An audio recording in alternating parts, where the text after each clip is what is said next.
ये वो ऐसे ही हो जाता है यार by the passage of time stone. जज़ाकल्लाह मेरे बच्चों। चलें जी सर हम स्टार्ट लेते हैं अल्लाह का नाम लेके, ठीक है जी। मेरी स्क्रीन आपके साथ शेयर हो गई, अब हो गई स्क्रीन शेयर। चलें जी, ज़बरदस्त हो गया, ज़बरदस्त हो गया सर।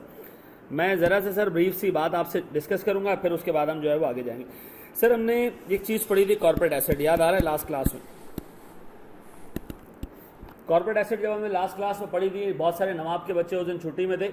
चलें जी तिलावत भी कर लेते हैं। बिस्मिल्लाहिर्रहमानिर्रहीम, कुल हुवल्लाहु अहद अल्लाहु समद लम यलिद वलम यूलद वलम यकुल लहू कुफुवन। उस दिन काफ़ी सारे लोग छुट्टी पे थे।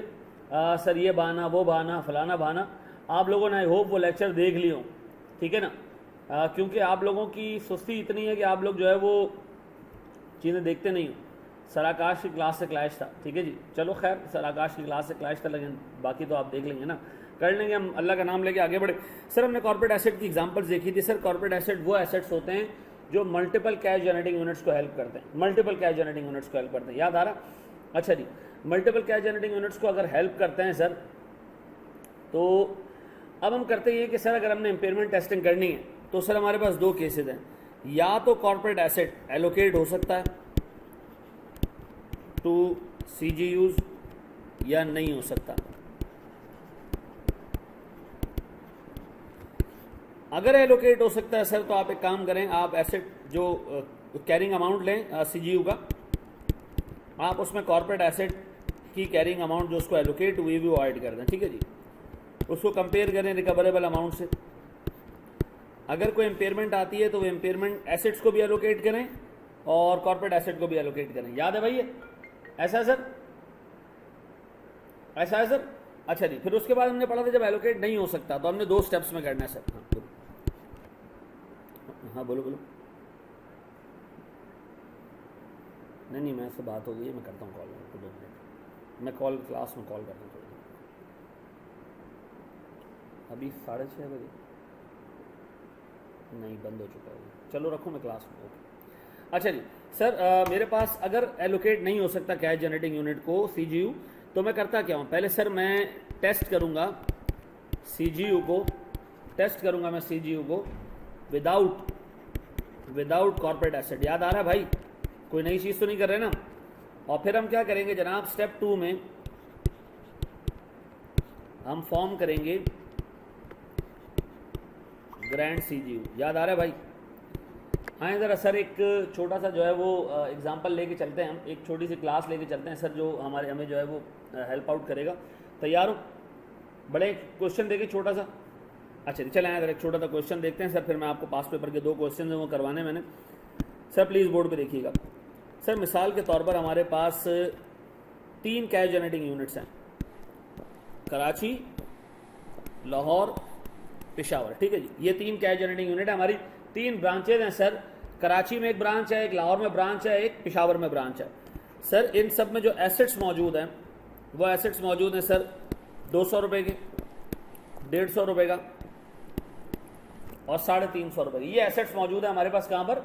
ये हमारे पास एसेट्स मौजूद है पेशावर, कराची और लाहौर में। ये बात समझ में आ रही है भैया? नज़र आ रहा है आपको ये? अच्छा जी फिर सर मेरे पास 2 कॉर्पोरेट एसेट्स हैं, ठीक है जी। एक मेरे पास है हेड ऑफिस बिल्डिंग, एक मेरे पास है research centre. Head office building और रिसर्च सेंटर 2 कॉर्पोरेट एसेट्स हैं, यानी हेड ऑफिस का बेनिफिट कराची वाले भी लेते हैं, लाहौर वाले भी लेते हैं, पेशावर वाले भी लेते हैं। इसी तरह रिसर्च सेंटर का बेनिफिट भी कराची, लाहौर और पेशावर तीनों लेते हैं, ठीक है जी, तीनों लेते हैं। अब मेरा आपसे सवाल ये, जुल्फिशान देख लेते हैं सर, मेरा आपसे सवाल ये, जैसे कॉर्पोरेट एसेट में बिल्डिंग है सर, ये बिल्डिंग हमारे पास है सर मिसाल के तौर पर कोई 200 रुपये की, रिसर्च सेंटर हमारे पास 50 रुपये का। जो हेड ऑफिस बिल्डिंग है, एग्जामिनर आपको कह रहा है कि हेड ऑफिस बिल्डिंग एलोकेट हो सकती है कराची, लाहौर और पेशावर में 2:3:5 के रेशो, 2:3:5 के रेशो में हेड ऑफिस बिल्डिंग एलोकेट हो सकती है, लेकिन रिसर्च सेंटर एलोकेट नहीं हो सकता। क्या एलोकेट हो सकता है sir? Head office building allocate हो सकती है, रिसर्च सेंटर एलोकेट नहीं हो सकता। तो मुझे एक बात बताएं सर, क्या मैं हेड ऑफिस को एलोकेट कर सकता हूं इन 3 कैश जनरेटिंग यूनिट्स में? हेड ऑफिस को एलोकेट कर सकता हूं सर मैं? Yes sir. तो मैं क्या करूं सर, हेड ऑफिस को एलोकेट कर दूं? बताएं सर, अगर मैं हेड ऑफिस को एलोकेट कर दूं मैं कहूँ भाई हेड ऑफिस का बेनिफिट ये 2:3:5 के रेशियो में एलोकेट करते हैं, तो करें जरा सर 2:3:5 के रेशियो में 200 रुपये को 200 रुपये को एलोकेट करें सर 40, फिर सर मेरे पास 40 के बाद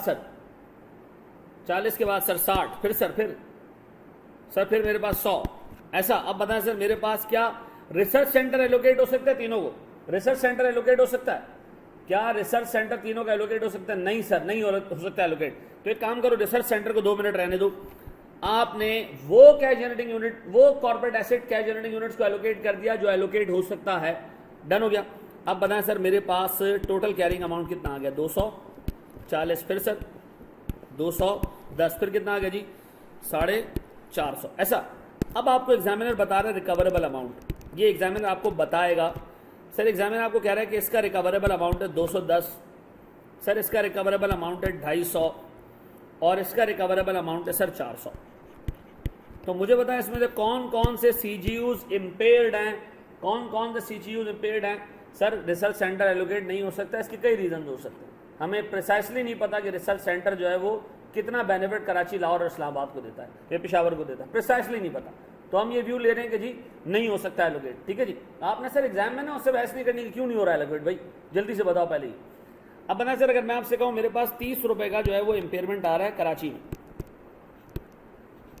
यहाँ कोई इम्पेयरमेंट नहीं, क्यों? यहाँ रिकवरेबल अमाउंट कैरिंग अमाउंट से ज़्यादा बड़ा, और सर मेरे पास इधर इम्पेयरमेंट आ रही है कितने की? 50 की। तो देखो स्टेप 1 आपने जो कैश जनरेटिंग यूनिट एलोकेट हो, जो कॉर्पोरेट एसेट एलोकेट हो सकते थे कर दिए। उसके बाद आपने रिकवरेबल अमाउंट से कंपेयर किया, आपको इम्पेयरमेंट मिली 30 और 50 रुपए की। आपने देखा लाहौर इम्पेयर्ड नहीं है, कराची और पेशावर इम्पेयर्ड है। तो जो सर हमारे पास फिर उसके बाद हम क्या करेंगे जनाब? Allocation of impairment. मेरे बच्चों मुझे एक बात बताओ, अगर मैं इम्पेयरमेंट एलोकेट करने जाऊं तो मुझे बताओ मैं सबसे पहले इम्पेयरमेंट एलोकेट कर रहा हूं कराची की। कराची में सर मेरे पास एसेट्स कौन कौन से हैं? एसेट्स कौन कौन से हैं सर? कराची के अपने एसेट्स हैं और हेड ऑफिस बिल्डिंग का शेयर है। मुझे बताएं इसका कैरिंग अमाउंट कितना है सर? सर 200 रुपये के एसेट्स हैं, 40 रुपये का हेड ऑफिस है। 200 रुपये के एसेट्स हैं, 40 रुपये का हेड ऑफिस है, 240 रुपये इसकी टोटल कैरिंग अमाउंट बनती है। 30 रुपये का इम्पेयरमेंट है, इम्पेयरमेंट इन दोनों में एलोकेट करके दे दो। ये जो 30 रुपये का इम्पेयरमेंट आया है ये इन दोनों में एलोकेट करके दे दो। शाबाश, 240, शाबाश 240 को एलोकेट करके दो। बिल्कुल बताएगा बेटा, हमने एज्यूम नहीं कि एग्जामिनर बताएगा मेरे बच्चे जी। बताएं सर 30 रुपये एलोकेट करें 200 और 40 के रेशो में, 200 और 40 के रेशो में 25 रुपये एलोकेट होने चाहिए सर एसेट्स को, और 5 रुपये एलोकेट होने चाहिए मेरे बच्चों किसको एलोकेट होने चाहिए? 5 रुपये सर मेरे पास हेड ऑफिस को एलोकेट होने चाहिए। अब मेरे बच्चों अगर मैं आपसे कहूँ कि मेरे पास नेट कैरिंग अमाउंट क्या है? नेट कैरिंग अमाउंट सर ये मेरे पास बजट कितना? 200 माइनस 25 कितना जी? 175। सर ये कितना बन रहा है? 35। अब बताएं सर अगर मैं आपको कहूँ इसमें इम्पेयरमेंट एलोकेट हो गई, हमने कराची को इम्पेयरमेंट एलोकेट कर दी। अब बताओ दूसरा कौन सा है सर? पेशावर। आए जरा सर पेशावर को एलोकेट करें। पेशावर में सर मेरे पास एसेट्स हैं 350 के, हेड ऑफिस है 100 रुपए का, सर 50 रुपए की इम्पेयरमेंट है। इस रेशियो में हमने एलोकेट करना है, करें एलोकेट सर। कराची में मेरे पास एसेट्स हैं, हेड ऑफिस है, सर इनका कैरिंग अमाउंट 350 और 100, 350 और 100। सर मैंने कितने रुपए की इम्पेयरमेंट? 50 रुपए की इम्पेयरमेंट इसमें एलोकेट करनी है। करो एलोकेट, कितना आ रहा है सर? 39 और 11। सर ये कैसे एलोकेट करते हैं बेटा? ऐसे एलोकेट करते हैं कि मेरे पास 50 रुपए की इम्पेयरमेंट है, 50 को मैं डिवाइड करूं सर, 50 को मैं 350 से मल्टीप्लाई कर रहा हूँ, 450 से डिवाइड कर रहा हूँ, ये मेरे पास आ रहा है। ठीक है जी, और 50 ही को अगर मैं मल्टीप्लाई करूँ 100 डिवाइडेड बाय 450 से, तो मेरे पास ये आ रहा है। ऐसा अब बताएं मेरे पास नेट कैरिंग अमाउंट कितना है सर? नेट कैरिंग अमाउंट कितना है मेरे बच्चों? नेट कैरिंग अमाउंट कितना है? 311। फिर मेरे पास कितना बच गया सर? 89। ऐसा सर। अब बताएं सर मैंने हेड ऑफिस बिल्डिंग को इंक्लूड करके इम्पेयरमेंट टेस्टिंग कर दी। अब भी एक चीज़ बाकी है जिसको हमने अभी तक नहीं देखा। वो क्या बाकी है? अब भी एक चीज़ बाकी है जिसको अभी तक हमने नहीं देखा, जिसको अभी तक हमने अपने एनालिसिस में इनकॉर्पोरेट नहीं किया। वो क्या है सर? हमारे पास रिसर्च सेंटर बाकी है, रिसर्च सेंटर बाकी है। अच्छा मुझे एक बात बताओ, कराची के एसेट्स कितने रह गए? सर कराची के एसेट्स 200 रुपये के थे, इम्पेयरमेंट के बाद 175 के रह गए।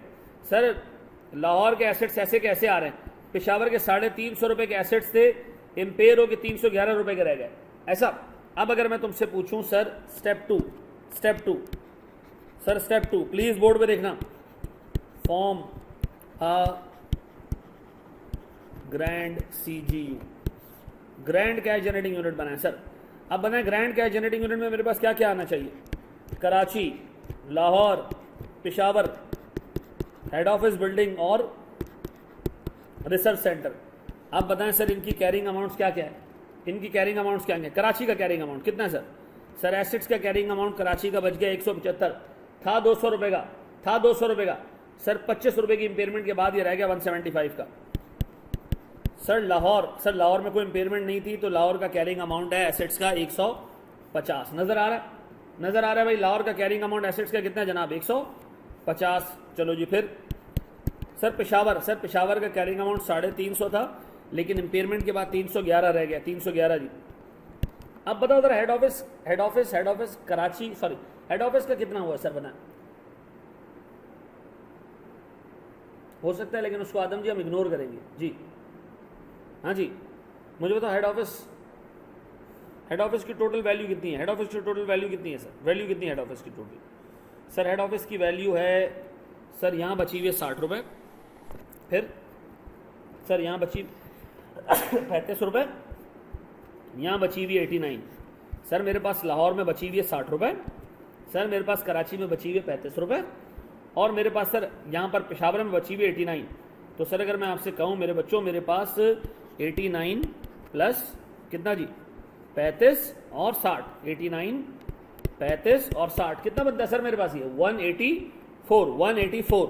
अब बताएं रिसर्च सेंटर मेरे पास सर एज इट इज 50 रुपए का, इन सबको एडअप करो कितना बनता है, इन सबको एडअप करो कितना बनता है। पेशावर में एक और डालने का मतलब, अच्छा सॉरी 311। हाँ जी बताएं सर कितना बनता है, टोटल कितना बनता है, टोटल ये सारा मिला लो कितना बनता है, 876।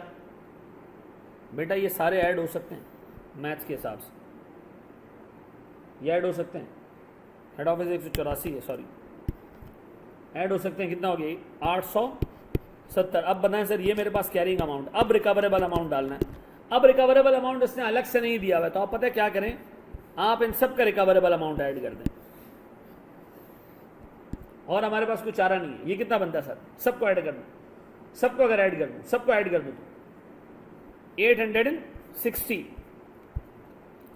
रिकवरेबल अमाउंट 860, कितने रुपए का फर्दर इंपेयरमेंट निकला, 10 रुपए का। मेरे बच्चों ये इंपेयरमेंट ना मैं कराची को एलोकेट कर सकता हूं, ना लाहौर को, ना पेशावर को, किसको एलोकेट करूंगा मैं, किसको एलोकेट करूंगा सर, ये इंपेयरमेंट किसको एलोकेट होनी चाहिए, ना रिसर्च सेंटर और very good sir, research centre और रिसर्च सेंटर और ना लाहौर को। तो देखो लाहौर बेटा ऑलरेडी अपनी रिकवरेबल अमाउंट पे पहुंचा हुआ है, लाहौर को एलोकेट करने की कोई जरूरत नहीं है, ठीक है जी।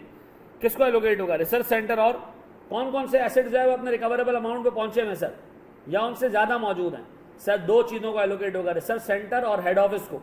सर अगर मैं इस 10 रुपए की इंपेयरमेंट को एलोकेट करूं दो चीजों को, कौन सी दो चीजें, रिसर्च सेंटर और हेड ऑफिस, तो सर करें जरा allocate research centre head office को। 10 रुपए की इंपेयरमेंट एलोकेट करके दें मुझे 184 डिवाइड बाय 184 प्लस 150। जी जनाब, जी मेरे बच्चे पूछो मदद सवाल। लाहौर को क्यों वापस नहीं किया बेटा, लाहौर ऑलरेडी अपनी रिकवरेबल अमाउंट से, जिसकी रिकवरेबल अमाउंट ऑलरेडी ज्यादा है, मैं क्यों इसको इंपेयरमेंट एलोकेट करूं, क्यों एलोकेट करूं इसको इंपेयरमेंट,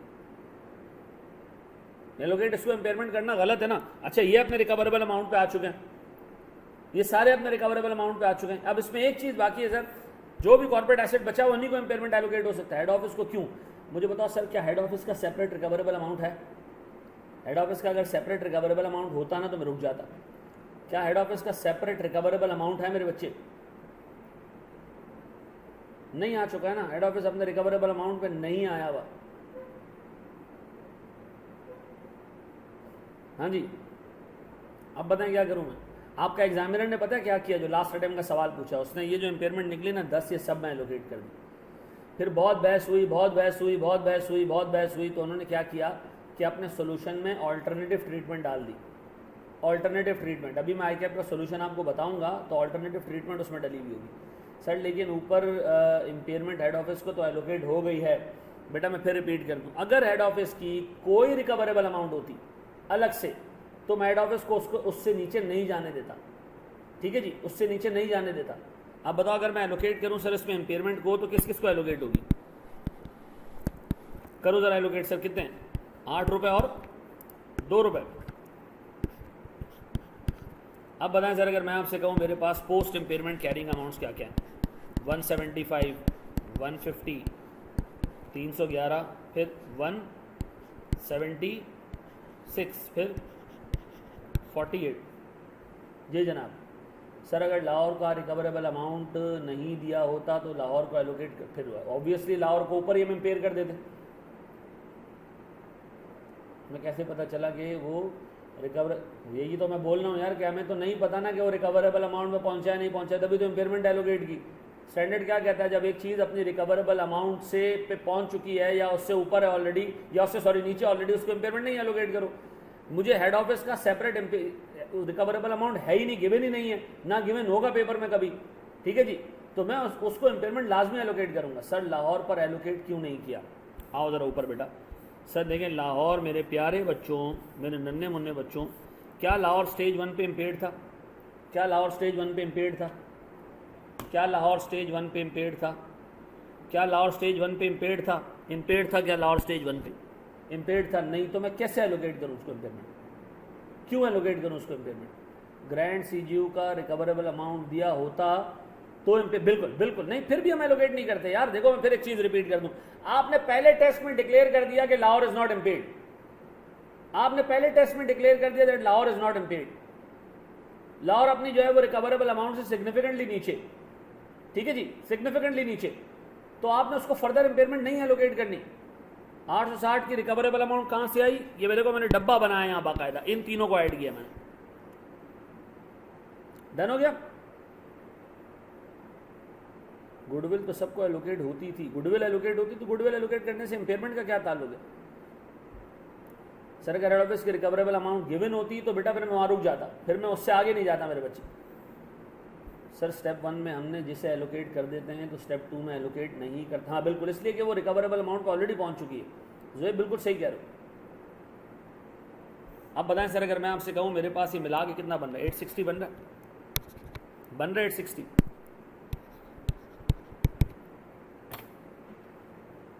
सर के ऊपर के और पी को दोबारा एलोकेट क्यों नहीं करेंगे? बेटा के और पी अपनी रिकवरेबल अमाउंट्स पे आ चुके हैं।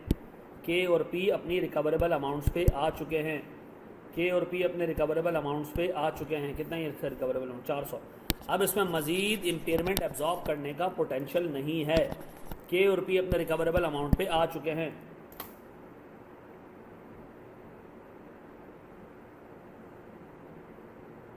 नहीं होगा बिल्कुल। नसीम बिल्कुल सही कह रहे हैं मेरे बच्चे, जो एलोकेट हो सकता है उसको स्टेप 1 में इम्पेयरमेंट कर दें। बिल्कुल सही, कॉपी कर लें बेटा। 860 में रिसर्च सेंटर का रिकवरेबल अमाउंट ऐड नहीं किया। अगर होता बेटा मैं बिल्कुल ऐड करता। रिसर्च सेंटर का अगर कोई सेपरेट रिकवरेबल अमाउंट होता तो मैं ज़रूर ऐड करता। ठीक है ना। Recoverable amount generally cash generating units के होते हैं, कॉर्पोरेट एसेट्स के शाज़ो नादिर का रिकवरेबल अमाउंट दिए होते हैं, बहुत कम केसेस में दिया होगा आप। करो फिर, मैं आपको सवाल दे रहा हूँ उससे मिलता जुलता। पॉसिबल है हसन, एक दफ़ा पेपर में दिया भी है उसने कि भाई ये हेड ऑफिस है, ये सॉरी ये कॉर्पोरेट एसेट है और ये सेपरेट भी जो कैश जनरेट करता है, रिसर्च सेंटर ही एक्सटर्नल रिसर्च भी करके देता है। चलिए मेरे बच्चे, तुम्हारा कोई सवाल ऊपर नहीं है मेरे बेटा, दोबारा पूछ लो। फहद हेड ऑफिस की बेटा कोई रिकवरेबल अमाउंट नहीं दी हुई है, ठीक है ना। अगर दी होती तो मैं उसको फर्दर इम्पेयरमेंट एलोकेट नहीं करता, वहां तक लेके जाता जहां तक उसकी रिकवरेबल अमाउंट है। सीजीयू में अगर एक एसेट की रिकवरेबल अमाउंट दी हो एंड उसकी कैरिंग अमाउंट से नीचे हो तो इम्पेयर नहीं होगा। बिल्कुल सही कह रहे हो, बिल्कुल सही कह रहे हो अमाद। Show the allocation. रुक जाओ बेटा, ऊपर से नीचे चलने दो, ऊपर कर दे स्क्रीन, ऐसे ऊपर करूँ।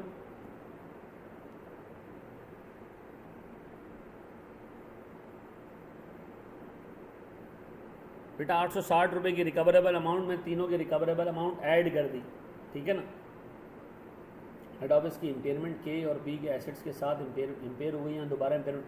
देखो बेटा शजिया, हेड ऑफिस सारों को एलोकेट हुआ है, ठीक है ना। हेड ऑफिस की अपनी कोई रिकवरेबल अमाउंट नहीं है, तो मैं हेड ऑफिस को जितनी इंपेयरमेंट एलोकेट करना चाहूँ कर सकता हूँ। अगर मुझे सर ग्रैंड सीजीयू इंपेयर्ड नजर आएगा, मैं हर उस एसेट को इंपेयरमेंट एलोकेट करूंगा जिसकी सेपरेट रिकवरेबल अमाउंट नहीं गिवन है, उस वक्त तक एलोकेट करता जाऊंगा जब तक कि वो जीरो नहीं हो जाए।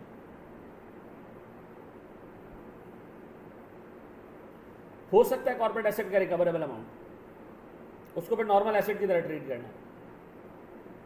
रिसर्च सेंटर एलोकेटेबल होता तो फिर तो कहानी खत्म, फिर तो ऊपर ही हम सारा एलोकेट कर देते। स्टार्ट से सॉल्यूशन दिखा दें,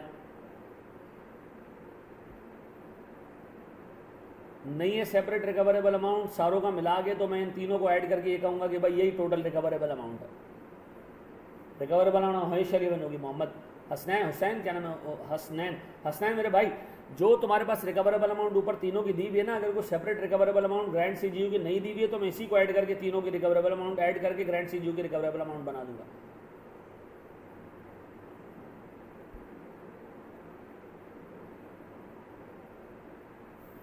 यार ये लो जल्दी से ले लो 10वीं।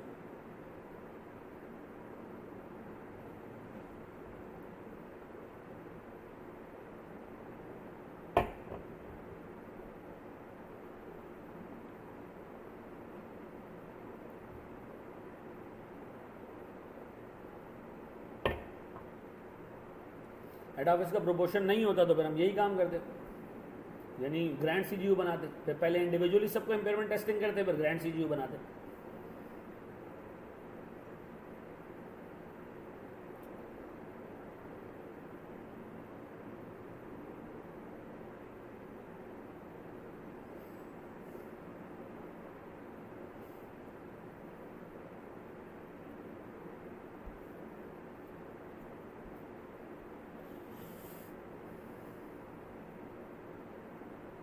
बिल्कुल मेरा सही कह रहे हो बेटा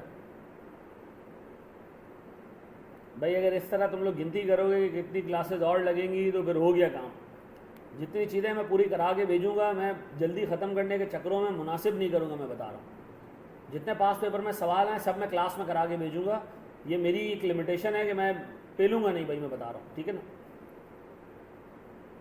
भगाएंगे नहीं कि इसको ख़त्म करें नया शुरू करें, ये नहीं होगा, ठीक है ना।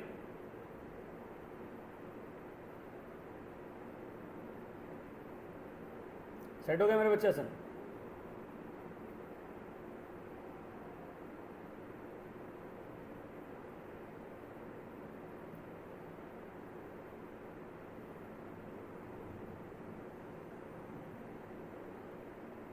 बिल्कुल हसन, बिल्कुल बड़े हामिद आ गए हम।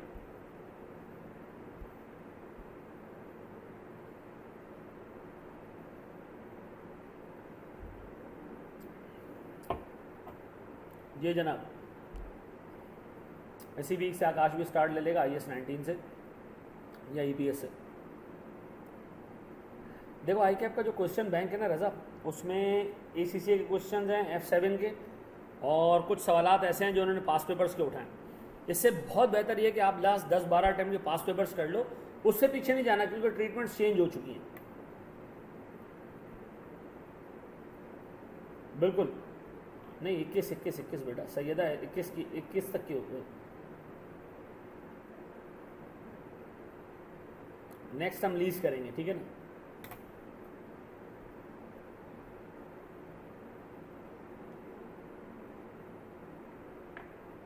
बहुत बिल्कुल सही कह रहे हो फारूक।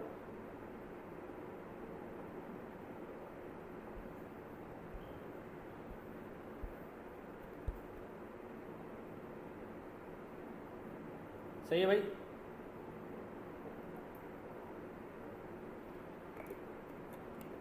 बेटा लेक्चर उस वक्त तक आपके लिए पड़े होंगे जब तक कि आप जो है वो पेपर नहीं दे देते।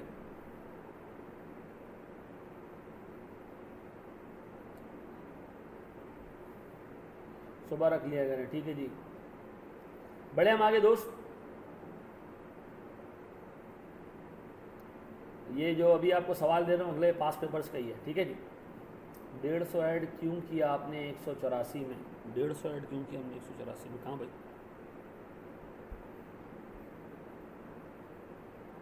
कौन सा बेटा 150 ऐड हुआ?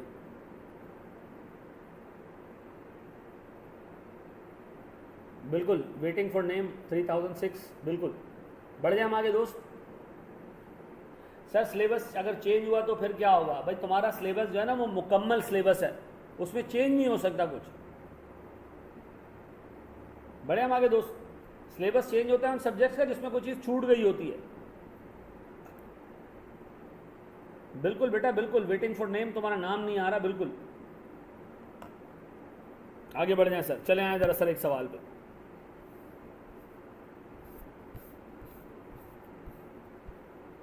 सर मैं एक क्वेश्चन रीड कर रहा हूं, गौर से देखिएगा दोस्त।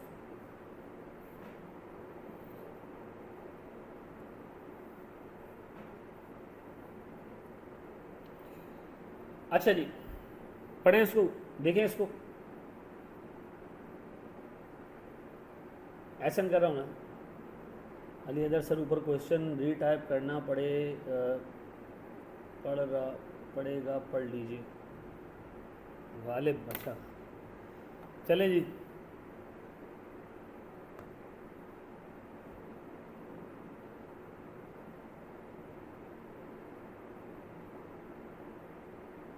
यार दोबारा आ जाओ इस पर भाई, क्या पूछना है इस पर दोबारा पूछ लो, और क्या इसमें बाकी है वो पूछ लो। चलो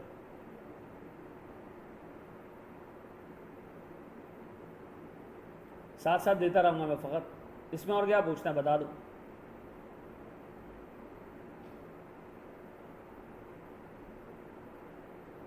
बढ़ जाए हम आगे बेटा, अगर इसमें और कोई सवाल नहीं है तो। हसन को सवाल है तो हम बढ़ जाए आगे। अली अदर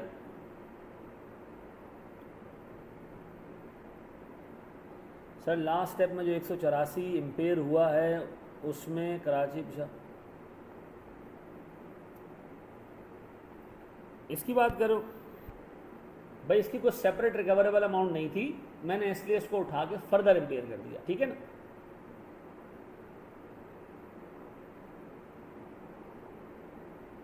कोई मसला नहीं। मुझे बताओ क्या इसकी कोई सेपरेट रिकवरेबल अमाउंट है? इसकी कोई सेपरेट रिकवरेबल अमाउंट है सर? आपने 150 लिखा है, किसको 150 लिखा है मैंने?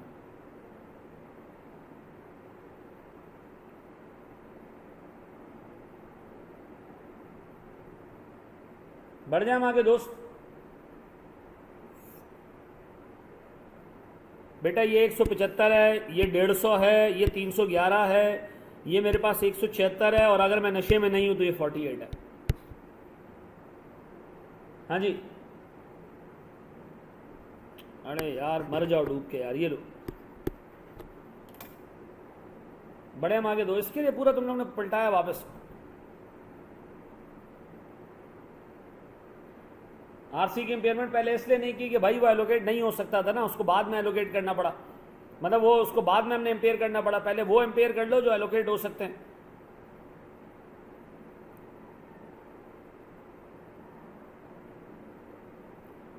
अच्छा जी, मैं एक चीज़ और बता दूं आपको दोस्त, एक चीज़ और मैं आपको बता दूं, अगर किसी बच्चे ने ना ऊपर ये एंटायर इंपेयरमेंट आरसी को दे दी होती, अगर ये एंटायर इंपेयरमेंट आरसी को दे दी होती किसी ने ऊपर, एग्जामिनर आपका सवाल नहीं काटता, एग्जामिनर आपका सवाल नहीं काटता। सर वो क्यों?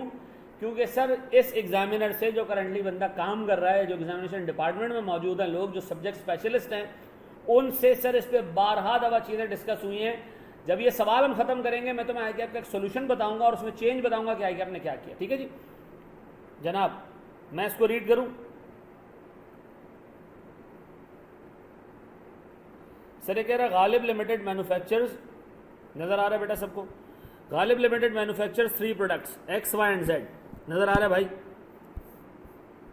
The management of the company considers plants relating to each product as separate cash generating units, ठीक है जी। ऐसा बेटा ये पास पेपर का क्वेश्चन है, 18 मार्क्स का बेटा। The company has 3 assets, the 3 corporate assets, building, PABX and computer network, building, PABX and computer network, ठीक है जी।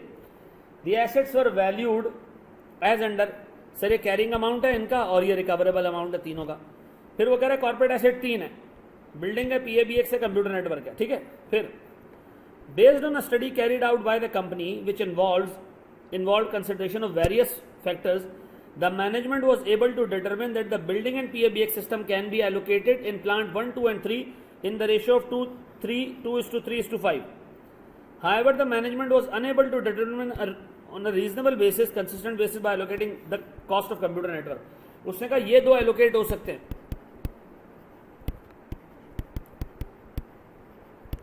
ये not allocatable.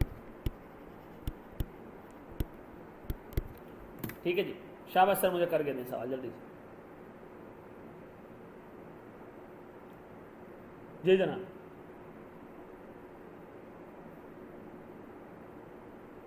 शाबाश जी, करके दें, शाबाश.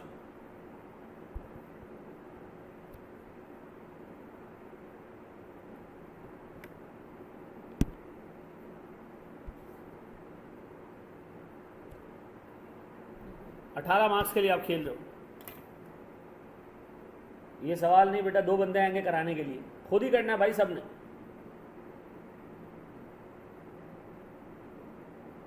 ये हैंडआउट का क्वेश्चन, हैंडआउट में क्वेश्चन नंबर है मेरे बच्चों 13.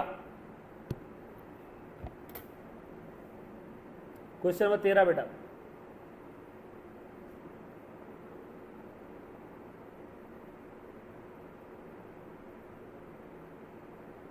क्या करना है बेटा, इसको दही लगा के चाटना है, सवाल सॉल्व करना है और क्या करना है. मैंने हैंडआउट ग्रुप पे शेयर तो किया हुआ है, दोबारा शेयर कर देता हूं. चल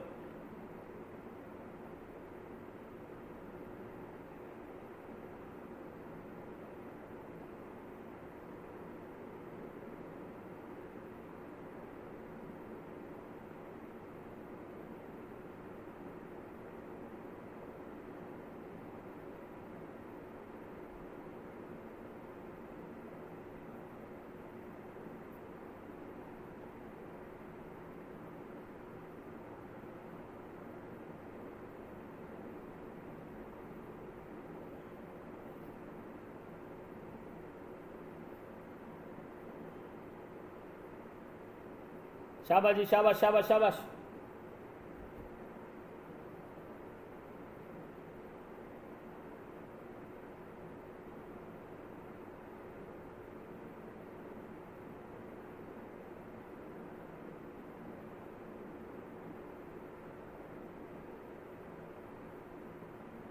दादा चेक करो, आ गया हैंडआउट.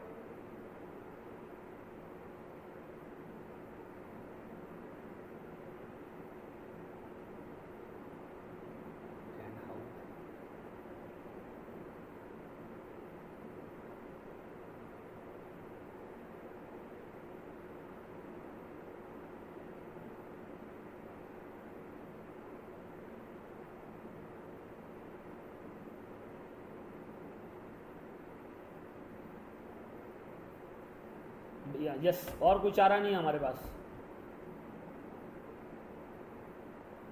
रिकवरेबल अमाउंट इंक्रीज नहीं हो रहे.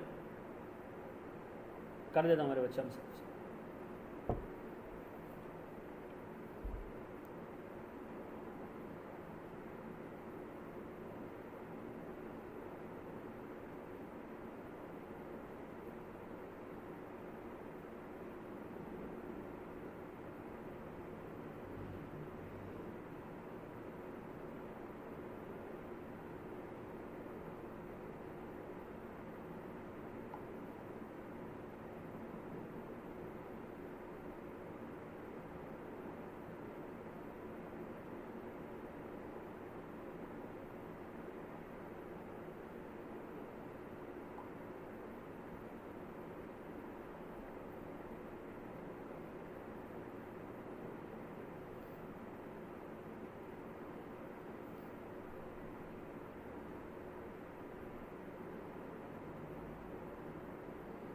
मिल गया भाई? जी जनाब, हो गया?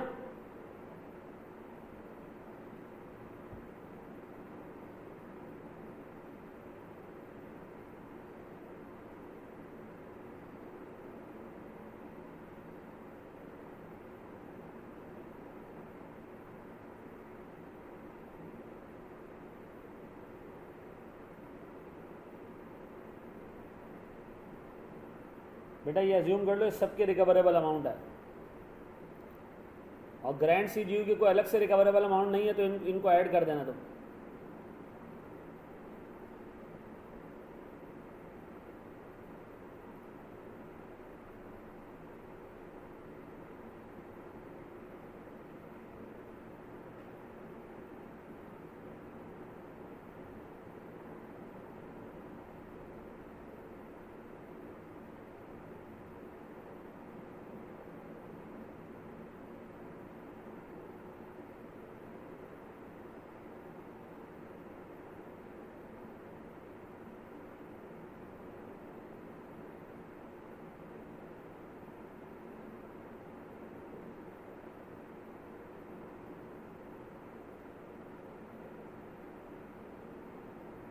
Impairment by 2, impairment in 2/14 and 3 में 5.7 सही होगा।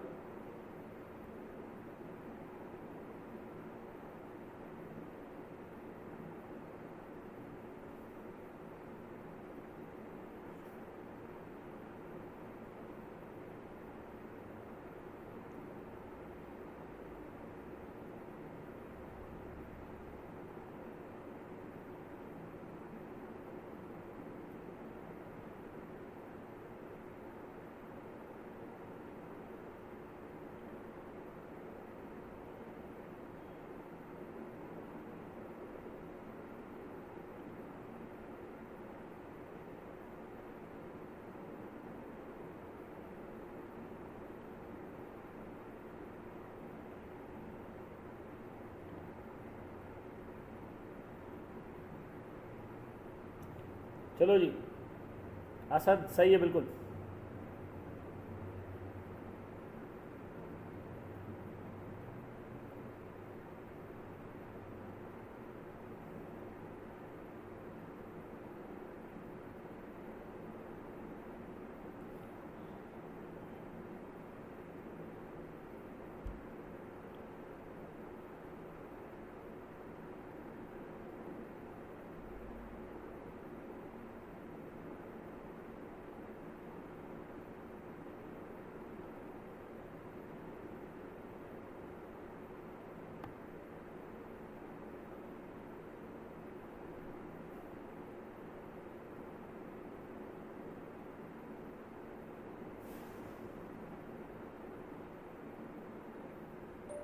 चलो बेटा मैं रिकॉर्डिंग दे दूंगा, टेंशन नहीं लो, ठीक है ना जी मेरे बच्चों। मैं कराऊं उसको,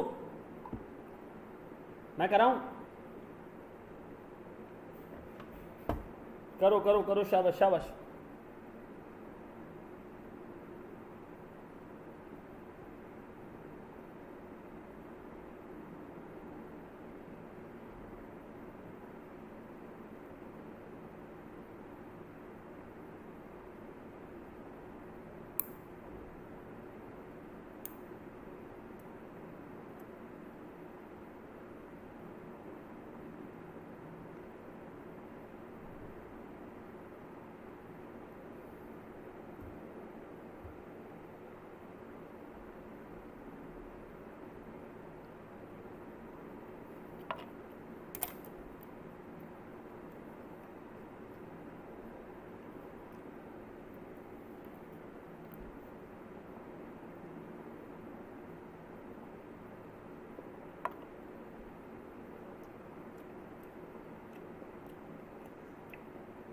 पच्चीस % मोहम्मद 25% जाएंगे, चार छोटे स्टैंडर्ड्स।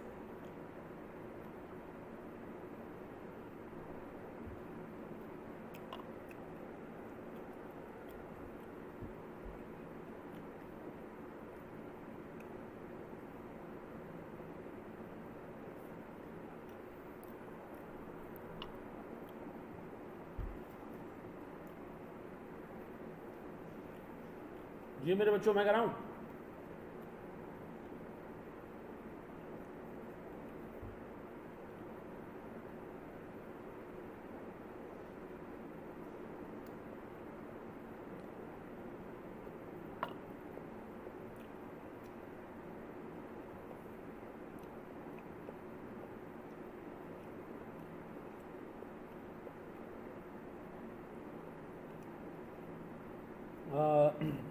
पहले में 2.14 है, 5.7 है शायद, मे भी सही हो बेटा ये।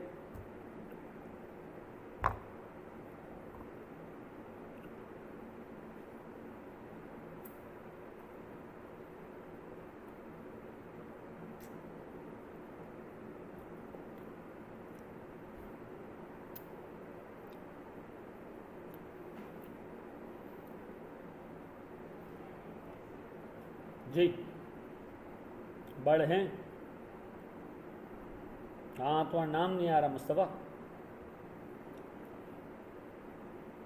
बिल्कुल 1360 की इम्पेयरमेंट है बेटा, बिल्कुल सही। चला ग्रैंड सीजीओ में 1360 की इम्पेयरमेंट आ रही है।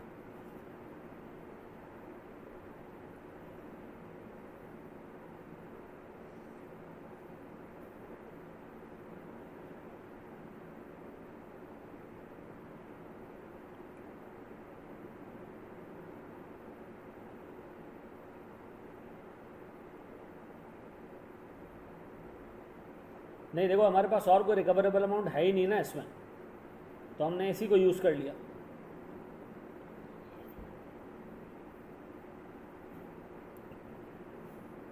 जी मेरे बच्चों अब मैं करा ही देता हूँ, क्या बोलते हो? बिल्कुल सही मदद बेटा, बिल्कुल सही। चलो साथ कर ले, तो 2 मिनट और दे देना शाबाश कर।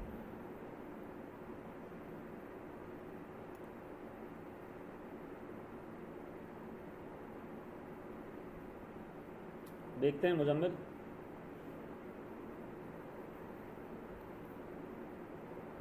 दूसरे में 1360 बिल्कुल सही।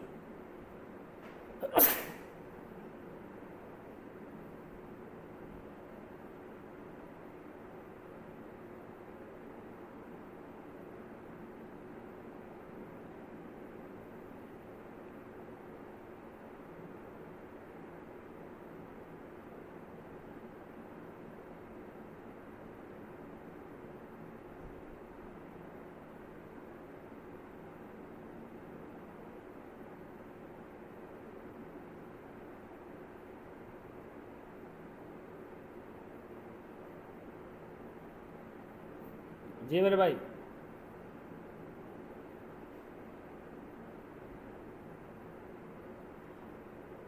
अब आया बेटा फैज़ तुम्हारा भी मैसेज आया।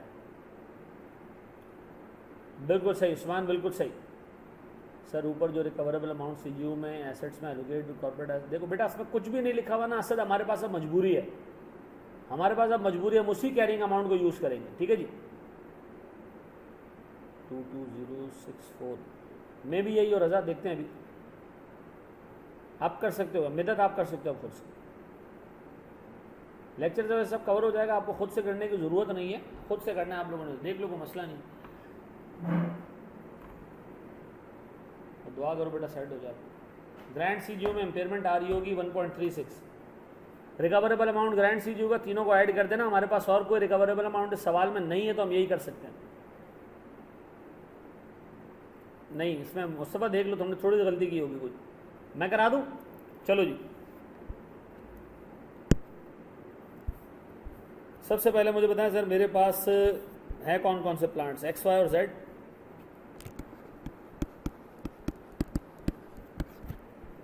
एक्स वाई और जेड। मुझे बताएं सर इसमें एसेट्स कितने पड़े हुए? Normal assets sir, normal assets यानी कैरिंग अमाउंट है 2.5 मिलियन, 5 मिलियन और 10 मिलियन। ऐसा मैं थाउजेंड्स में लिख दूँ? 2500, 5000 और 10,000। अब बताओ मेरे पास कौन कौन से एसेट्स एलोकेट हो सकते हैं? बिल्डिंग और पीएबीएक्स। बिल्डिंग 28 लाख की है या 2800 की है, और बिल्डिंग एलोकेट हो सकती है 2:3:5 के रेशो में। करो ज़रा बिल्डिंग करो एलोकेट।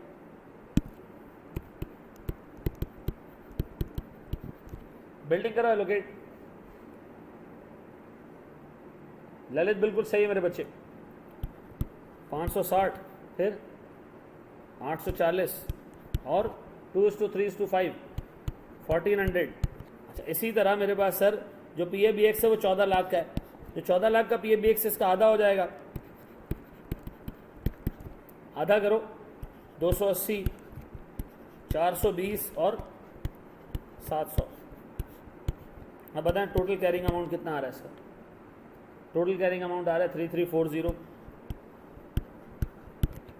फिर 6260, फिर मेरे बच्चों 12,100। अब ज़रा देखो सर, मेरे पास इसके बाद जो रिकवरेबल अमाउंट्स आ रहे हैं, जो सवाल में गिवन है, वो रिकवरेबल अमाउंट है 12, 7 और 6.4। 12, 7 और 6.4। डन हो गया। अब बताएं सर इसमें ये तो इम्पेयर्ड बिल्कुल भी नहीं है, इसमें इम्पेयरमेंट है पहले वाले में कितने की मेरे बच्चों, कितने की इम्पेयरमेंट है? 2140 की। दूसरे में इम्पेयरमेंट कितने की है? 5,700। यही है, यहाँ तक सब पहुँच गए। 18 मार्क्स से सवाल में यहाँ तक आ चुके हो, एक्सेलेंट हो गया जी, ज़बरदस्त हो गया जी। अब बताएं हम जाने जनाब एलोकेशन ऑफ इम्पेयरमेंट पे।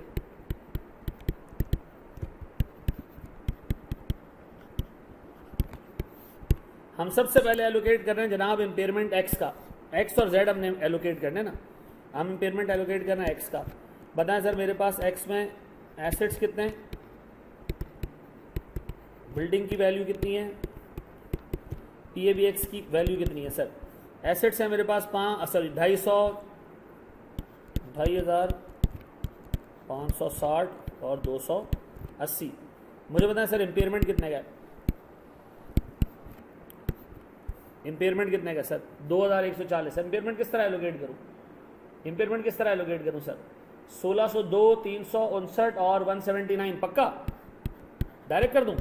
1602, 359 और 179। तला वेरी गुड यार, पक्का यही है भाई? ऐसे ही है? ऐसे ही है पक्का? किसी को और कंफ्यूजन है इसके अंदर तो पूछ ले। नहीं है? अच्छा सर ये इम्पेयरमेंट था कितना टोटल सर? 2,140 का, ठीक है जी। और ये था मेरे पास 3340। अब बताएं सर मेरे पास नेट सी है कितना है, नेट कैरिंग अमाउंट कितना जी? 900 या 898, फिर 898 के बाद 201, फिर 100, 101 टोटल। बिल्डिंग को एलोकेट कैसे किया सर? हमने ये जो इम्पेयरमेंट है 2,140 का, इसको हमने एलोकेट किया इस रेशो में, 2500, 560 और 280 की रेशो में, ठीक है जी। इस रेशो में थाउजेंड्स में वर्किंग किया, कोई मसला नहीं, बिल्कुल कोई मसले वाली बात नहीं, ठीक है जी। जी जनाब, बिल्डिंग को एलोकेट पता चल गया बेटा कायनात हमने कैसे किया?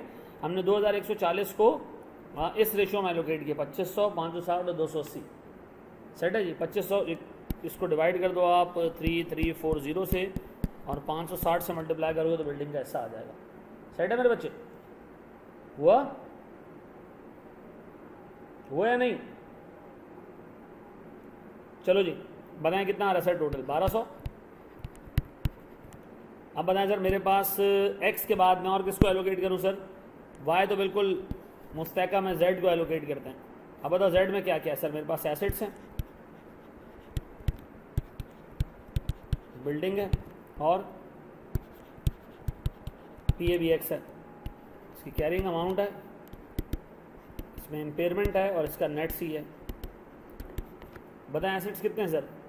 10,000, 1,400, 700। 10,000, 1,400 और 700, ये हो जाएगा सर 12,100। इम्पेयरमेंट कितने का सर इसमें? 5,700 का। करो एलोकेट 5,700 को। 4711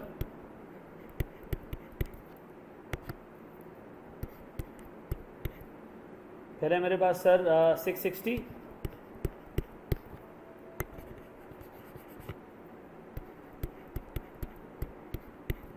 और फिर है मेरे पास सर 330। बताएं सर मेरे पास नेट सी है कितना?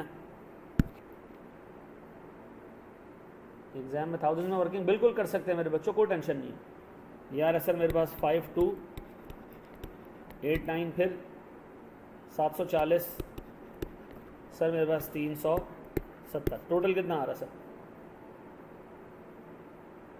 यार बिल्डिंग के एलोकेशन में दोबारा बता देता हूँ भाई, मैंने सारी इम्पेयरमेंट जो 5,700 की है बेटा उसको ऐसे ऊपर रखा मैंने, ठीक है। इसकी कैरिंग अमाउंट को नीचे रखा 12,100, ठीक है जी। और मैंने सिर्फ इसको मल्टीप्लाई किया एसेट की वैल्यू से 10,000 से, तो एसेट का शेयर आ गया।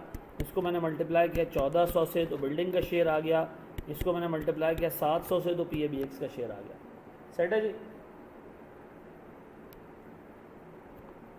जी जनाब। CGU ने बिल्डिंग की एलोकेशन कैसे हुई? रेशो दिया हुआ ना बेटा, यहाँ पर रेशो दिया हुआ, ये रहा 2:3:5, ये रहा।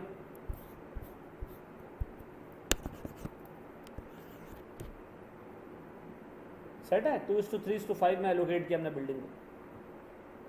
बिल्डिंग की सीए गलत एलोकेट की हुई है भाई, बिल्डिंग की सीए गलत एलोकेट हुई हुई है।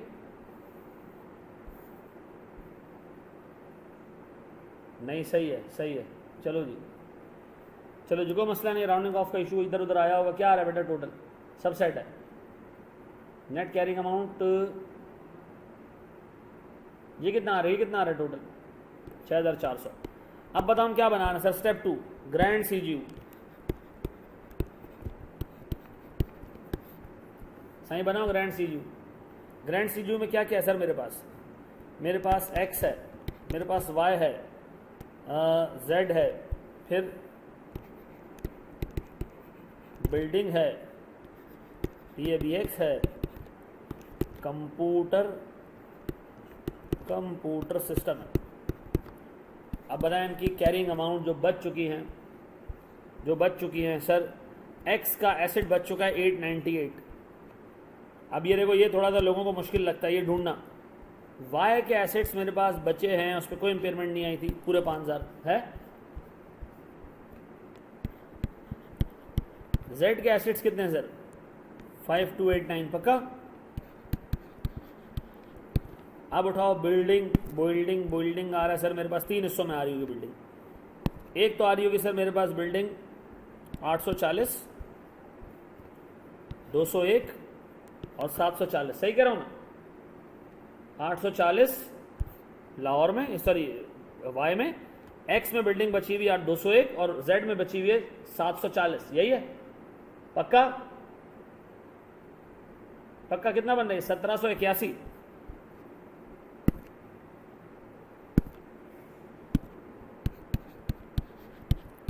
अब बताओ PABX ढूंढो। PABX 3 जगह पे आ रहे PABX, 1 2 और 3, करो तीनों का एलोकेट।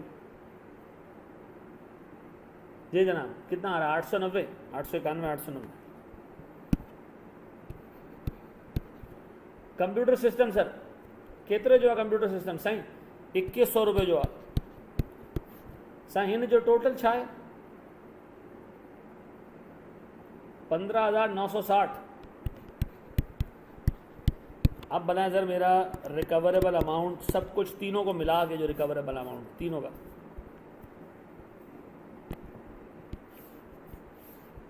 कितना बन रही? 14,600।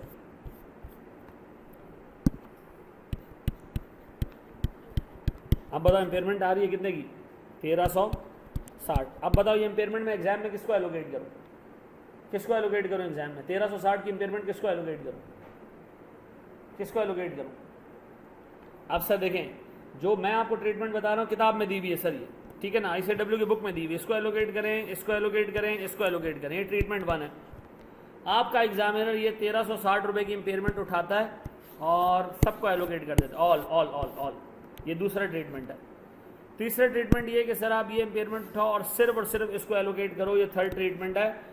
जो आपने करना है पेपर में कर लेना। पहली ट्रीटमेंट मैं आपको बता रहा हूँ, एक ऐसी ट्रीटमेंट है सर जो जस्टिफाइड है, जो प्रैक्टिकली होती है, ठीक है जी, जो प्रैक्टिकली होती है, ठीक है जी। मैं फिर रिपीट कर रहा हूँ, जो प्रैक्टिकली होती है, ठीक है जी। लेकिन सर आपके एग्जामिनर ने सबको भी एलोकेट किया हुआ है, और सर उठा फिर दोबारा एलोकेट करना सर। 1360 की इम्पेयरमेंट या तो कॉर्पोरेट एसेट्स को एलोकेट कर दो सबको, या एक कॉर्पोरेट एसेट को एलोकेट करो जो आखिर में बचा, जिसको घेरने के लिए तुम यहाँ लाए थे, या एक काम करो ये इम्पेयरमेंट सारे एसेट्स में भी एलोकेट कर दो। सर आप ये क्यों कह रहे हैं सर? ये आप क्यों कह रहे हैं सर? तीसरा ट्रीटमेंट सबसे अच्छा है ना, कंप्यूटर सिस्टम को एलोकेट करते हैं, जान छोड़ाते हैं। कोई मसला है इसके अंदर? सर मैं आपको अगर इजाज़त दें तो मैं आपको ICAP की वेबसाइट खोल के दिखा दूं कि ICAP ने क्या किया है। उसे रिकवरेबल अमाउंट माइनस कर रहे हैं तो एक्सक्लूड ऑफ है, तो फिर इस इम्पेयरमेंट क्यों कॉर्पोरेट एसेट पे एलोकेट हो रही है? क्यों कॉर्पोरेट एसेट? देखो मैं फिर एक चीज़ बता दूं हामिद, देखो इसमें ना एक बहुत बड़ा इशू है। एक व्यू ये है जनाब कि कॉर्पोरेट एसेट्स की चूंकि रिकवरेबल अमाउंट सेपरेट नहीं है ना, तो आप सब कॉर्पोरेट एसेट्स को मल्टीपल टाइम्स इम्पेयरमेंट एलोकेट कर सकते हैं।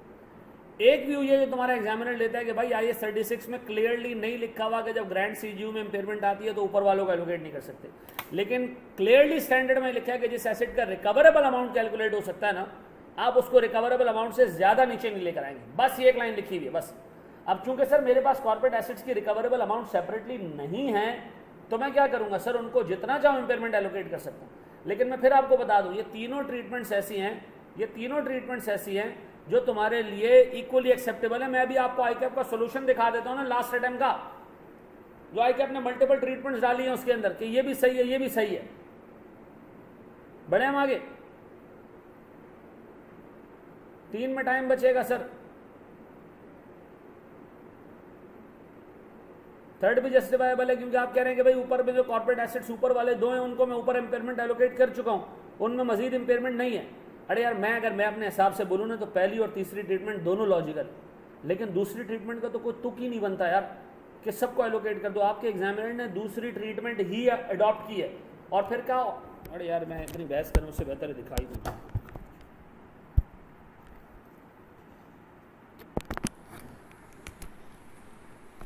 First treatment is the most logical, third treatment is also logical, but second treatment is absolutely bullshit. But sir मैं अभी आपको दिखा देता हूँ सर।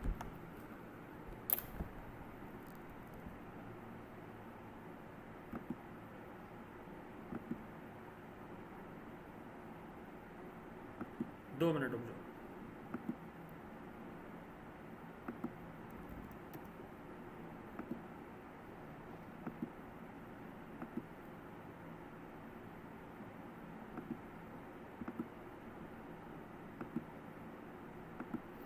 भाई ये मैं गया आई कैप की वेबसाइट पे, ये मैं गया स्टूडेंट्स में, ये मैं गया स्टडी रिसोर्सेज में, ये मैं गया भाई CFAP में, ये CFAP में होते हुए मैं आया अकाउंटिंग एंड फाइनेंस में, और सर ये मुझे नज़र आया सजेस्टेड आंसर के बाद सर मैं थोड़ी देर रुका क्योंकि मेरा कंप्यूटर स्लो चलता है, फिर मैंने यहाँ डाला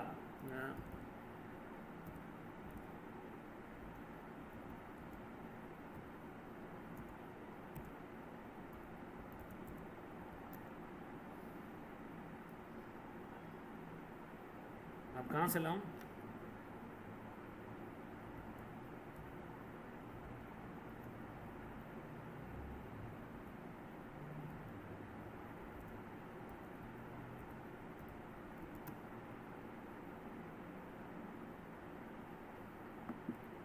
यार किसी के पास है कोई पासवर्ड है तो बता दो।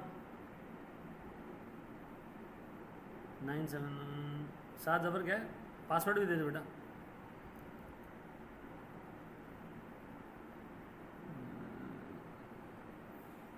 एक बंदा दे देना बस। रुक जाओ यहीं रुक जाओ, आ गई है पासवर्ड आ गया, रुक जाओ।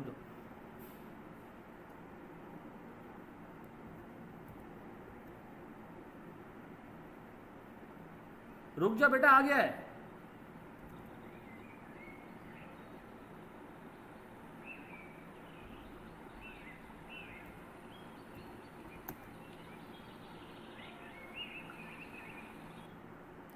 सुबह 7:40 के लिए उठाया था, आराम खुराब बज रहा है।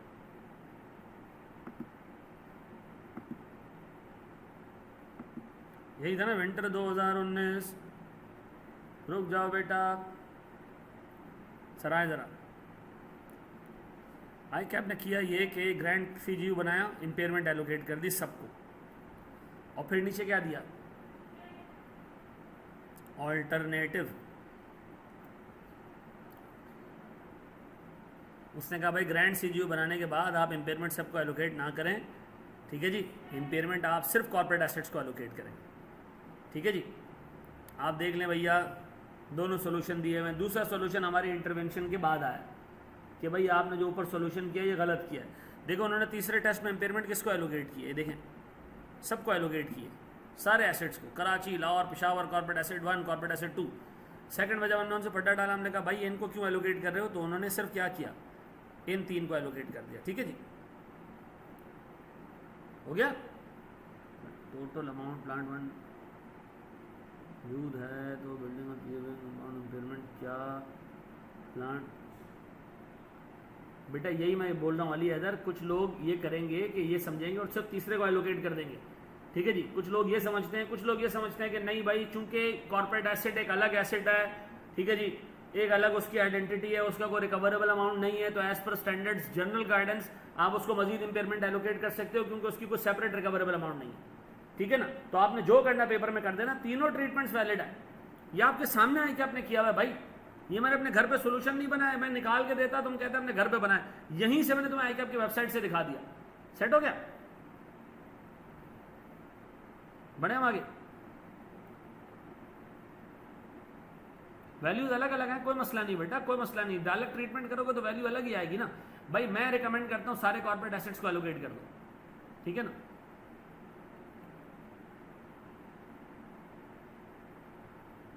फ़खर आलम बिल्कुल सही कह रहे हो। मेरे हिसाब से सबसे अच्छा ये कि आप पहले और तीसरे पे चल लें, ठीक है जी। सर यहाँ अगर गलत स्टेप अल्टरनेटिव गलत चूज़ कर दिया तो स्टूडेंट को कितने मार्क्स कटेंगे? नहीं बेटा नहीं कटेंगे। देखो तुम्हारे एग्जामिनर से इतनी बहस चली है इसके ऊपर, ठीक है ना। मैंने उसको ईमेल्स भेजी, ईमेल्स दिखा दूँ, ईमेल्स दिखा दूँ, ईमेल भी दिखा दें सर, हमें कोई यकीन नहीं है।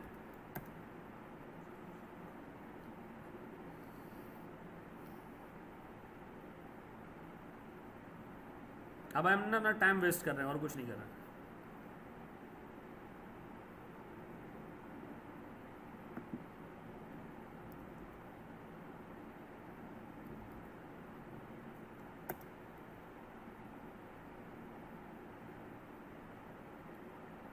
नमाज ब्रेक करना है, रुक जाओ भैया, लोड हो जाए।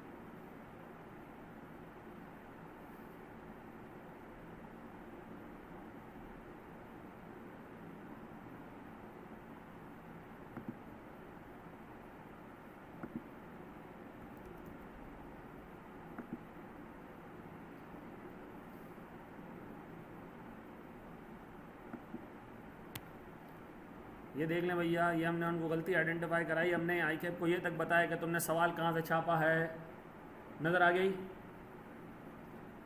ये वो जहाँ से सवाल छापा था ना, वो जगह हमने उठा के दे दी। हमने कहा भाई देखो इसके अंदर इम्पेयरमेंट ऐसे एलोकेट नहीं हुई, ठीक है जी। सर पीछे भी दिखाएं और क्या आपने इनको भेजा है आज तक? ये मैंने पूरा सोल्यूशन इसको करके भेजा था। बढ़ जाए हम आगे यार। भाई आपको जो भी करना है पेपर में कर लीजिएगा। बड़े दोस्त आगे सर थोड़ा बता दें कि एक एग्जांपल देकर के इसमें रिकवरेबल अमाउंट बिल्डिंग और पीएबीएक्स गिवन होती है तो हम क्या करते? अभी जो सवाल आ रहा है बेटा उसके अंदर आ रहा है। यार नमाज ब्रेक कर लो, नमाज ब्रेक कर लो 2 मिनट। देखो मैं फिर आपको एक बात बताऊं बेटा, मैं अगर एक चीज़ के बारे में एक चीज़ के बारे में कोई व्यू नहीं रखता हूँ ना, मैं आपको बोल दूंगा कि यार देखो ये मेरा व्यू नहीं है, ठीक है, या मुझे नहीं पता, ठीक है जी। मैं मतलब कोई गलत चीज़ नहीं पढ़ा के जाऊँगा, ठीक है। एक चीज़ नहीं पता होगी बोल लूँगा आपको नहीं पता, इससे मैं छोटा नहीं हो जाऊँगा, लेकिन गलत चीज़ नहीं पढ़ा के जाऊँगा, ये दिमाग में रखना, ठीक है जी। आप लोग नमाज़ पढ़ लें, 10 मिनट का ब्रेक है आपके पास, और नमाज के फ़ौरन बाद जो है हम शुरू करते हैं दोबारा, ठीक है।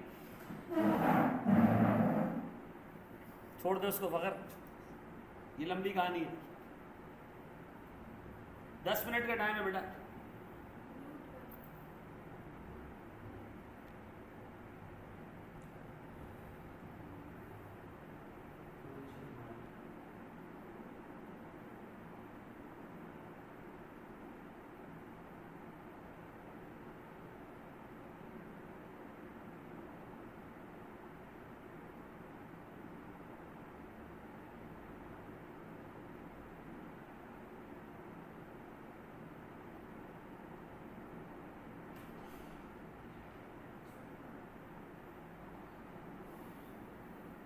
जी जनाब।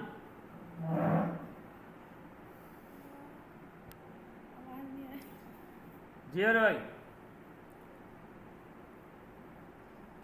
एक बच्चे ने देखा आवाज़ नहीं आ रही, ही हैज़ लेफ्ट। नमाज का ब्रेक दिया था भाई। रेडी?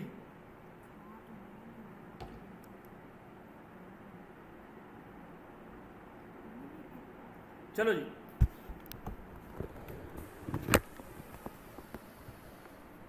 साथ अब सेट है, साथ चौहान सेट है बाबू।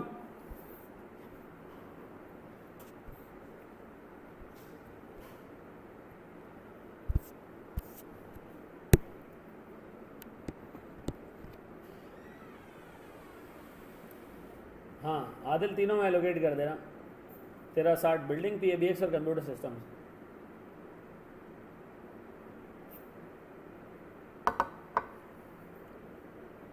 चलो जी।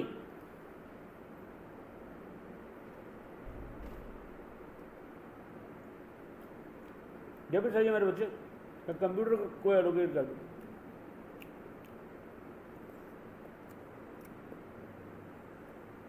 साथ से लगाएगा नहीं क्लास, चलो ठीक है। मोहम्मद उन्हें carrying amount excluding corporate asset दी हुई थी, उन्होंने कॉर्पोरेट एसेट को अलग से ऐड किया तो फिर रिकवरेबल अमाउंट अभी तो एक्सक्लूडिंग कॉर्पोरेट एसेट है ना, हाँ, तो सबका रिकवरेबल अमाउंट क्यों ट्रीट, और कोई हमारे पास चारा ही नहीं है ना। नहीं, हमारे पास एक और रिकवरेबल अमाउंट दी होती तो हम उसको ऐड कर देते, मतलब उसको हम लेके चलते, नहीं है तो मैं इन तीनों को ऐड करूंगा और मेरे पास कोई भी चारा नहीं है इसके अलावा। ठीक है जी, सामा थैंक यू मेरे बच्चे। और हमारे पास कोई चारा है भी नहीं ना, नीचे अजम्पशन लिख देना भाई, ये ज़्यादा बेहतर है। चलो जी बढ़े सर हम आगे। अच्छा जी, मैं आपको सर एक छोटा सा आपके सामने एक चीज़ शेयर कर रहा हूँ। सर मेरे पास 3 कैश जनरेटिंग यूनिट्स है, ए बी और सी, ठीक है ना। इनकी कैरिंग अमाउंट है 100, 120 और 180। सर इसकी लाइफ है 10 साल, इसकी लाइफ है 20 साल, इसकी लाइफ है 20 साल। ठीक है जी। सर मेरे पास एक कॉर्पोरेट एसेट है, कॉर्पोरेट एसेट की कैरिंग अमाउंट है 70 रुपये या से 170 रुपये, और कॉर्पोरेट एसेट की लाइफ है 15 साल। एग्जामिनर आपसे कह रहा है कि नहीं बेटा, इम्पेयरमेंट की लास्ट क्लास आज मुश्किल हो पाए, अगली क्लास का मिड तक हम जाएंगे, अगली क्लास के मिड में भी हमने कुछ एरियाज डिस्कस करने हैं, उसके बाद हम ख़त्म करेंगे इसको। ठीक है ना, मैं पूरा का पूरा स्टैंडर्ड पढ़ाऊंगा, उसके बाद फिर हम देखेंगे क्या करना है। ठीक है जी। देखो मैंने फ़कत दोबारा बता देता हूँ, मैंने तीनों को इसलिए इम्पेयरमेंट एलोकेट कर रहा था पिछले केस में कि तीनों की सेपरेट रिकवरेबल अमाउंट नहीं है। ठीक है ना, तो मैं जो जिस एसेट का सेपरेट रिकवरेबल अमाउंट नहीं है मैं उसको इम्पेयरमेंट एलोकेट कर सकता हूँ। ठीक है जी। हाँ जी सर, जो भी हमने सवाल किया सलमान, ये पास पेपर का जो आगे सवाल दे रहा हूँ वो भी पास पेपर्स के दोनों। लेकिन पहले मुझे बताओ सर, मेरे पास एक कॉर्पोरेट एसेट है जिसकी कैरिंग अमाउंट 170 रुपये और लाइफ मेरे पास सर 15 साल है। ठीक है जी। एक और मेरे पास कॉर्पोरेट एसेट है जो बिल्डिंग है। ठीक है जी। या से मेरे पास वो PABX है, PABX भी एक कॉर्पोरेट एसेट है, ये बिल्डिंग है, PABX कॉर्पोरेट एसेट है, उसकी कैरिंग अमाउंट 50 है और उसकी लाइफ 5 साल। अब सुनना जरा गौर से, एग्जामिनर आपको कह रहा है दोनों को रीजनेबल बेसिस पे एलोकेट कर दो CGUs के अंदर। क्या कह रहा है एग्जामिनर? दोनों को PABX क्या होता है यार, इसको भी हम बाद में देखें। PABX जो टेलीफोन सिस्टम होता है उसको बोलते हैं। ठीक है जी। अब बताएं सर, मेरे पास गूगल कर लोगे ना, गूगल कर लिया करो। अब बताएं सर, मेरे पास 2 कॉर्पोरेट एसेट्स हैं, बिल्डिंग और PABX। दोनों को एग्जामिनर कह रहा है कि आप इन कैश जनरेटिंग यूनिट्स में एलोकेट कर दें रीजनेबल बेसिस पे। हमने कहा हम एलोकेट कर दें, एग्जामिनर ने कहा खुद एलोकेट कर दो, बताओ क्या होना चाहिए, बताओ किस बेस पे एलोकेट करें इसको। एग्जामिनर कह रहा है तीनों एलोकेट कर दो अपनी मर्जी से। क्या करें? इक्वल बेसिस पे? नहीं नहीं, गलत हो जाएगा इक्वल बेसिस, कैरिंग अमाउंट की बेसिस पे। लेकिन एक प्रॉब्लम है, कैरिंग अमाउंट तो लेना चाहिए क्योंकि जो एसेट बड़ा होगा वो कॉर्पोरेट एसेट का भी ज़्यादा बेनिफिट लेगा, जो एसेट छोटा है वो कॉर्पोरेट एसेट का भी कम बेनिफिट लेगा, ये सीधी सी बात है। तो ए छोटा एसेट है, सी बड़ा एसेट है, तो सर दोनों को बराबर बराबर तो एलोकेट नहीं करना चाहिए, कैरिंग अमाउंट लेते हैं। लेकिन एक मसला ये कि जो बिल्डिंग है, गौर से सुनना, जो बिल्डिंग है, बिल्डिंग वो कितने साल चलेगी? 15 साल। कितने साल चलेगी? 15 साल। गौर से सुनना, गौर से सुनना, बिल्डिंग कितने साल चलेगी? बिल्डिंग कितने साल चलेगी? बिल्डिंग कितने साल चलेगी? बेटा बोलोगे तो कोई फर्क नहीं पड़ेगा, बोल दो जरा 15 साल चलेगी। सर मुझे एक बात बताएं, ए तो 10 साल में ख़त्म हो जाएगा ना, एक जो है वो तो 10 साल में ख़त्म हो जाएगा ना, एक की तो लाइफ 10 साल है ना, ये तो ख़त्म हो जाएंगे। तो मुझे बताओ सर, इसके मरने के बाद भी इन दोनों को बेनिफिट मिलता रहेगा, ऐसा है या नहीं? ऐसा है या नहीं? इसको तो मरने के बाद भी इनको बेनिफिट मिलता रहेगा, ऐसा है या नहीं? तो सर स्टैंडर्ड आपको कहता है जनाब फिर आप एक काम करें, एक वेटेड एवरेज कैरिंग अमाउंट ले लें। क्या ले लें? Weighted average carrying amount. Weighted average carrying amount का मतलब, वेटेड एवरेज कैरिंग अमाउंट का मतलब, वेटेड एवरेज कैरिंग अमाउंट का मतलब बेटा वो नहीं है, वाका नहीं है उसका, साउथ वेस्ट ऑस्ट्रेलिया नहीं है ये। हाँ जी, वाका का मतलब क्या sir? Weighted average carrying amount. आप एक काम करें, आप इस कैरिंग अमाउंट को वेट दे रहे 10 का, इस कैरिंग अमाउंट को वेट दे रहे 20 का, इस कैरिंग अमाउंट को वेट दे रहे 20 का। क्या हो जाएगा सर? ये 1000, ये कितना हो जाएगा? 2400। ये हो जाएगा कितना? 3600। आप ये 170 रुपये की कैरिंग अमाउंट इस रेशो में एलोकेट करें, इस रेशो में एलोकेट करना। मुझे होता सबसे कम शेयर किसको मिलेगा? सबसे कम शेयर किसको मिलेगा? ए को मिलेगा। क्यों? एक तो कैरिंग अमाउंट भी कम है, दूसरी लाइफ भी कम है। सबसे ज्यादा किसको मिलेगा? सबसे ज्यादा किसको मिलेगा? सी को। सर 2 सी और बी की कैरिंग अमाउंट, सॉरी सी और बी का लाइफ बराबर है, लेकिन कैरिंग अमाउंट ज्यादा होने की वजह से सी को ज़्यादा शेयर मिलना, इसका मतलब है सर कैरिंग अमाउंट को भी कंसिडर कर लो, लाइफ को भी कंसिडर कर लो। यानी आप क्या बना लो sir, weighted average carrying amount बना लो। वेटेड एवरेज कैरिंग अमाउंट के लिए वेट कहाँ से लाएंगे, लाइफ वेट होगी। अब बताओ PABX भी एलोकेट करना, किस बेसिस पे एलोकेट करूँ, PABX भी एलोकेट करना, PABX किस बेसिस पे एलोकेट करूँ, किस बेसिस पे एलोकेट करूँ, नहीं नहीं नहीं नहीं नहीं नहीं नहीं नहीं नहीं। बताओ PABX की लाइफ कितनी है, 5 साल, 5 साल है लाइफ। इसका मतलब है सर ये इन सारे कैश जनरेटिंग यूनिट की ज़िंदगी में ख़त्म हो जाएगा। ऐसा तो नहीं है ना कि एक कैश जनरेटिंग यूनिट इससे पहले मर जाए। तो सर अब क्या करें इस केस में, हम क्या करें, सारे cash generating unit time wise तो इक्वल बेनिफिट लेंगे, टाइम वाइज तो इक्वल बेनिफिट लेंगे। लेकिन सर सीधी सी बात है, जो कैश जनरेटिंग यूनिट बड़ा है उसकी कैरिंग अमाउंट बड़ी है, वो ज़्यादा बेनिफिट लेगा। तो सर इसकी एलोकेशन होनी चाहिए किस बेसिस पे, कैरिंग अमाउंट की बेसिस पे। किस पे होना चाहिए, कैरिंग अमाउंट की बेसिस। सर अब मुझे समरी बताएं कि मुझे पेपर में करना क्या है। सर एग्जामिनर कहता है सिर्फ कैरिंग अमाउंट की बेसिस पे एलोकेट कर दिया करो अगर उसकी life of a corporate asset is less than life of all CGUs। सारे CGUs की लाइफ से अगर इसकी लाइफ कम है, ठीक है जी। अब एक बच्चा अभी जाएगा कह रहा है वाका क्या है, एक अभी नशा आया, वाका क्या है सर, हाँ जी। अब बना सर बिल्डिंग 15 साल चलेगी और 20 साल चलेगा तो इसका कुछ इफेक्ट होगा। बेटा अगर देखें PABX 5 साल चलेगा तो दोनों PABX का बराबर बेनिफिट लेंगे। सिर्फ कैरिंग अमाउंट फिर डिफरेंस होनी चाहिए दोनों में, क्योंकि कैरिंग अमाउंट जिसकी ज़्यादा है वो बड़ा एसेट है, जिसका कैरिंग अमाउंट कम है उसका वो एसेट छोटा है।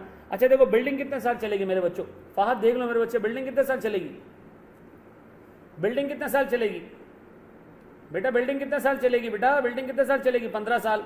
मुझे बता क्या सारे कैश जनरेटिंग यूनिट 15 साल इसका बेनिफिट लेंगे, क्या सारे कैश जनरेटिंग यूनिट 15 साल बेनिफिट लेंगे इसका, नहीं लेंगे। सारे कैश जनरेटिंग यूनिट 15 साल इसका बेनिफिट इसलिए नहीं लेंगे कि ये 10 साल बाद मर जाएगा, ये 10 साल बाद मर जाएगा, ये 10 साल बाद मर जाएगा सर। तो इसका मतलब ये कि सर अगर मैं अब कैरिंग अमाउंट के बेसिस पे जाऊं तो गलत बात होगी। क्यों, आप खाली कैरिंग अमाउंट को मत लो, आप खाली कैरिंग अमाउंट को मत लो, आप लाइफ को भी कंसिडर करो, आप लाइफ को भी कंसिडर करो। क्योंकि सर इसमें से 2 CGUs ऐसे हैं जो इस बिल्डिंग का 5 साल ज़्यादा बेनिफिट लेंगे।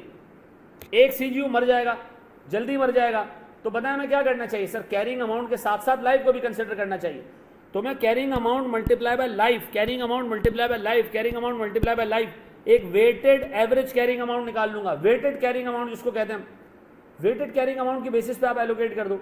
लेकिन अगर सर मेरे पास एक कॉर्पोरेट एसेट की लाइफ इतनी कम है कि सारे लोग अपनी ज़िंदगी में इस कॉर्पोरेट एसेट को एंजॉय कर लेंगे, यूटिलाइज कर लेंगे, तो फिर सर आप सिर्फ कैरिंग अमाउंट की बेसिस पे एलोकेट कर दो, कहानी ख़त्म। ठीक है जी, सी के साथ ज्यादती नहीं है क्योंकि वो 20 से ज़्यादा, सीधी सी बात है, कैरिंग अमाउंट अगर 20 से ज़्यादा है तो उसमें एसेट ज़्यादा है तो बेनिफिट भी ज़्यादा ले रहा है। ठीक है जी, 25 अगर बिल्डिंग की लाइफ 25 साल होती, अच्छा देखो वैसे ये एक चलो पॉसिबिलिटी ले लेते हैं, इसकी लाइफ 25 भी होती ना तब भी मैं वेटेड एवरेज की बेसिस पे करता, तब भी मैं वेटेड एवरेज की बेसिस पे करता, ठीक है ना। लेकिन अगर इसकी लाइफ होती 10 साल तो मैं नहीं करता ऐसा। चलो मैं आपसे सवाल पूछ रहा हूँ, बताओ, दूसरा सवाल आपसे पूछ रहा हूँ, ये अभी आप कॉपी कर लेना, पहले यहाँ देखिए X, Y और Z। अब सवाल का जवाब देना, कैरिंग अमाउंट 100, 100, 200, लाइफ 10 साल, 20 साल, 25 साल, ठीक है जी, या 10, 20 और 20 कर दो। अब बताएं सर मेरे पास बिल्डिंग, इसकी लाइफ है 5 साल, किस बेसिस पे करूं? नहीं, रिकवरेबल अमाउंट की बेसिस पे नहीं करना बेटा, किस बेसिस पे करूं? वेटेड एवरेज कैरिंग अमाउंट या कैरिंग अमाउंट? क्यों कैरिंग अमाउंट, क्यों कैरिंग अमाउंट, क्यों कैरिंग अमाउंट, कैरिंग अमाउंट क्यों, कैरिंग अमाउंट क्यों? इसलिए कि सर सारे जो कैश जनरेटिंग यूनिट्स हैं वो 5 साल तो जिंदा है, इसका बेनिफिट सब लेंगे, इसका बेनिफिट सब लेंगे, ठीक है जी, और पूरा पूरा बेनिफिट लेंगे। ऐसा नहीं होगा कि ये जिंदा हो, बिल्डिंग जिंदा और कोई CGU मर जाए, ये नहीं होगा, ठीक है जी। अब बताओ सर अगर इसको मैं कर दूं 10 साल, अब जी जनाब, अब भी खाली सी है, क्यों? अब भी खाली सी है, क्यों? अब भी खाली सी है। क्यों खाली सी है? क्योंकि सर अभी भी बिल्डिंग की लाइफ ऐसी नहीं है कि कोई कैश जनरेटिंग यूनिट को बिल्डिंग को बाद में भी इस्तेमाल करे और बीच में एक आध मर गया, ये नहीं है। सारे कैश जनरेटिंग यूनिट बिल्डिंग को मरतबा ज़रूर देखेंगे, मरतबा ज़रूर देखेंगे, सारे बराबर बेनिफिट लेंगे, टाइम वाइज बेनिफिट सब बराबर लेंगे। अब बताओ, अब बताओ। आंसर ये हमारी अजम्पशन होती है कि लाइफ सबकी है, ठीक है ना। प्रैक्टिकली ऐसा हो सकता है कि लाइफ, हम जी कैरिंग अमाउंट या weighted average carrying amount, carrying amount या weighted average carrying amount, carrying amount sir.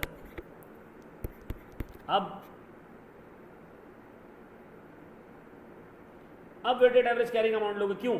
क्योंकि सर 15 साल इसकी लाइफ है, इसकी लाइफ 10 साल है, तो 10 साल बाद ये मर जाएगा, ये दोनों जिंदा रहेंगे, ये इसका बेनिफिट लेते रहेंगे। तो अगर मैं अब कैरिंग अमाउंट की बेसिस पे एलोकेट करूं तो गलत हो जाएगा, गलत हो जाएगा कैरिंग अमाउंट की बेसिस पे। अब मुझे क्या करना चाहिए? वेटेड एवरेज कैरिंग अमाउंट लेनी चाहिए, ऐसा है। दूं एक सवाल, तैयार हो? सवाल दूं? 10 साल और 1 दिन हो यार भाई, फिर वेटेड एवरेज ले लें, लेकिन 10 साल और 1 दिन ये सवाल क्यों आते हैं जहन में? 10 साल का क्या होगा? 10 साल में देखो तीनों 10 साल 10-10 साल ही बेनिफिट लेंगे, तो आप कैरिंग अमाउंट की बेसिस पर एलोकेट कर दो। डेप्रिसिएशन के बाद वाली कैरिंग अमाउंट लेंगे, बिल्कुल बेटा नसर, डेप्रिसिएशन के बाद वाली कैरिंग अमाउंट लेंगे। 25 साल हो, अच्छा देखो यार मुझे एक बात बताओ, कॉर्पोरेट एसेट 25 साल हो, कैश जनरेटिंग यूनिट की लाइफ इससे कम हो, ये प्रैक्टिकली नहीं हो सकता। इसकी मिसाल ऐसी है, आईकैप ने एक सवाल बनाया, उसने कहा भाई एक बिल्डिंग है जिसकी लाइफ 20 साल है, ठीक है जी, 10 साल गुजर चुके हैं, बिल्डिंग की लाइफ कितनी बाकी है? बिल्डिंग की लाइफ कितनी बाकी है? बिल्डिंग की लाइफ कितनी बाकी है? 10 साल। उसने कहा इस बिल्डिंग के ऊपर एक टंकी बनी जिसकी लाइफ 15 साल है, ये टंकी 15 साल पे डेप्रिशिएट होगी, नीचे वाली बिल्डिंग 10 साल पे डेप्रिशिएट होगी, तो 10 साल बाद क्या इधर एक डंडी खड़ी होगी और टंकी उसके ऊपर होगी, नीचे से बिल्डिंग गायब हो जाएगी, क्या होगा? तो मतलब सारा सा जो है वो लॉजिकल भी चले हम, क्या जो मेन एसेट होता है लाइफ उसके हिसाब से सेट होती है, आप उसके बाद उसकी रेजल्ट वैल्यू ले लेते हो। बिल्डिंग जब 10 साल बाद गिरेगी तो टैंक भी गिर जाएगा, नहीं, लेकिन आई कैप ने इसको 15 साल पे डेप्रिशिएट किया, ये FAR 1 का सवाल।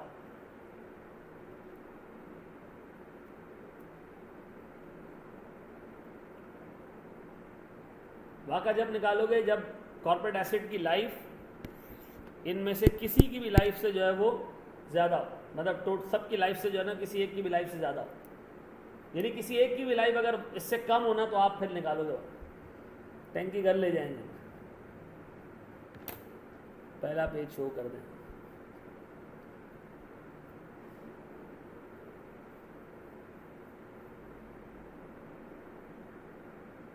सही है, कोई मसला नहीं है, तो आप फिर एलोकेट ही नहीं करोगे ना सर। जब एक वो एग्जामिनर कह रहे हैं कि corporate asset can not be allocated to cash generating unit, तो फिर हमारा तो फटा ही खत्म हो गया ना, carrying amount, life weighted average carrying amount सब खत्म हो गया। नेट बुक वैल्यू पे क्यों नहीं कर सकते? नेट बुक वैल्यू ही तो है कैरिंग अमाउंट बेटा, कॉस्ट थोड़ी है। Sir 1000, 2400, 3600 weighted carrying amount, carrying amount को हमने वेट दिया।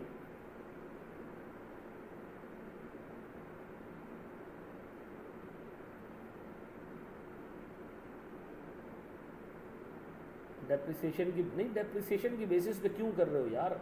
कोई एसेट स्ट्रेट लाइन पे डेप्रिशिएट हो रहा होगा, कोई डिमिनिशिंग पे डेप्रिशिएट हो रहा होगा, तो बड़ा फर्क हो जाएगा, और हर साल का डेप्रिसिएशन अलग अलग आ रहा होगा। नहीं, इनके कुछ सेपरेट नोट्स नहीं है बेटा। बढ़ जाए हम आगे दोस्त, ये रिमेनिंग यूजफुल लाइफ है मेरे बच्चों, बिल्कुल सही। पिछले सवाल आप तक पहुंचे ही नहीं, अब्दुलरहमान ने तुम्हारा पहला सवाल आया, लाइफ ना हो तो फिर आप कैरिंग अमाउंट की बेसिस पे कर दें। क्या हम आगे बढ़ जाएं? यार बेटा तब भी नहीं करो ना, डेप्रिसिएशन को बेसिस थोड़ी है यार एलोकेट करने का। जी या अल्लाह तेरा लाख लाख शुक्र। तुम लोग की शादियां होंगी ना, तुम लोगों की बीवियों ने ना भाग जाना है, मैं वाकई बताऊँ।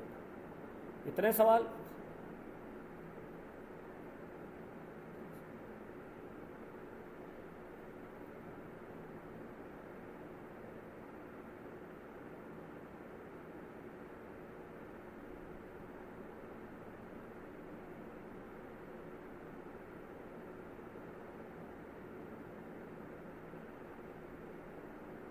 अरे धीरे धीरे आना मेरी जान चुराना। चलो जी, सवाल आ रहा है जी आपकी तरफ।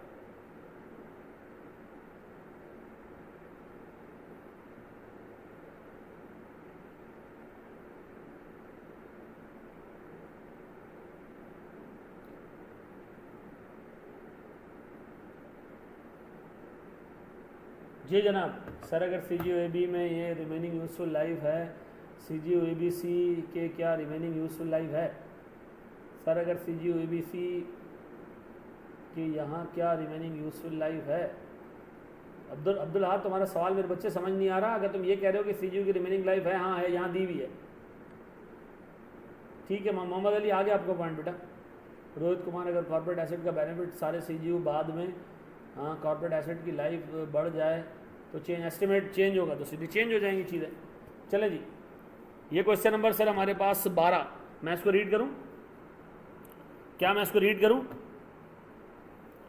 सर सवाल है थोड़ा सा मुश्किल, देख के करना है इसको। ये कह रहे जनाब entity M has 3 cash generating units A B and C. The carrying amount of those units do not include goodwill. तो कह रहा भाई गुडविल वुडविल नहीं है। There are adverse changes in the technological environment in which M operates. M एक company है, company का बेड़ा गर्क हो रहा है, ये देख लें बस आप, कंपनी का बेड़ा गर्क हो रहा है।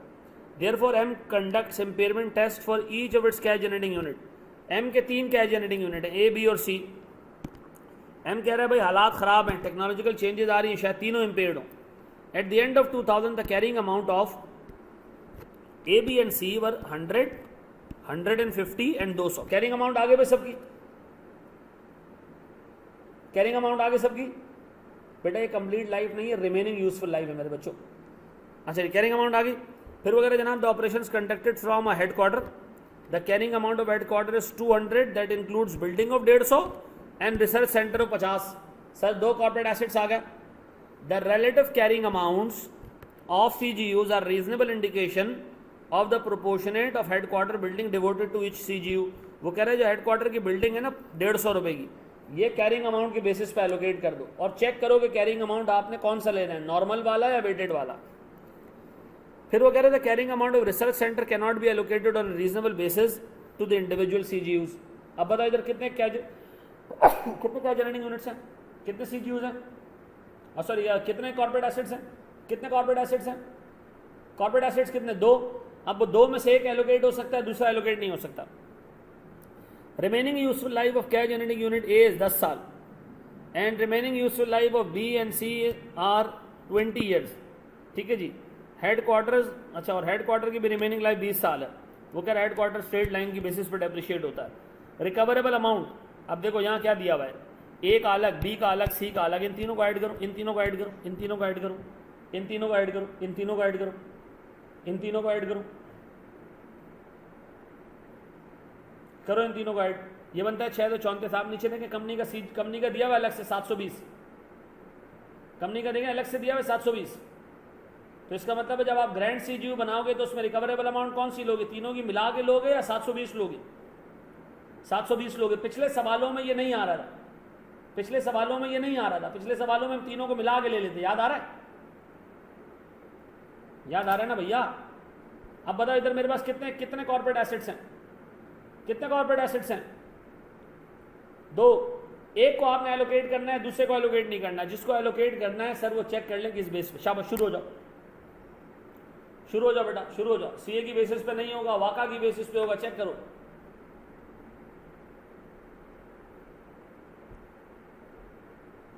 बिल्कुल।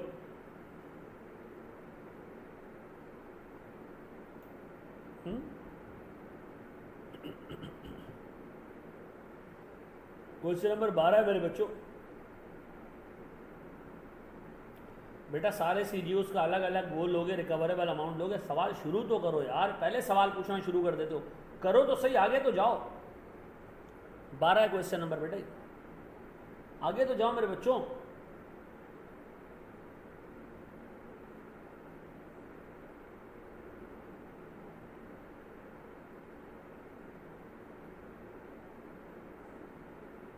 छोटा करें।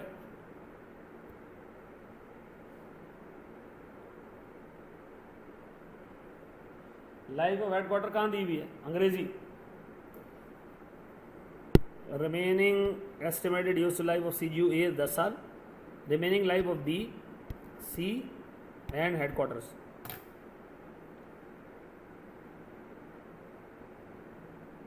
खुद सोचो बेटा, कायनात खुद सोचो मेरे बच्चे। देखो इसमें एक CGU की लाइफ कम है। क्वेश्चन नंबर 12 बेटा ये शायद।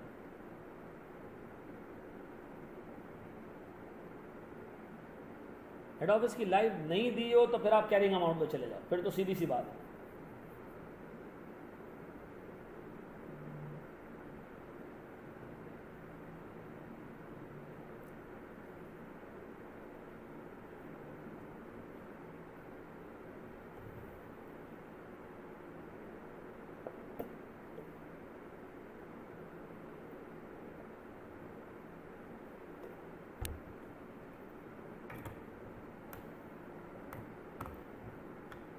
क्यों मर गए भाई, क्यों मर गए?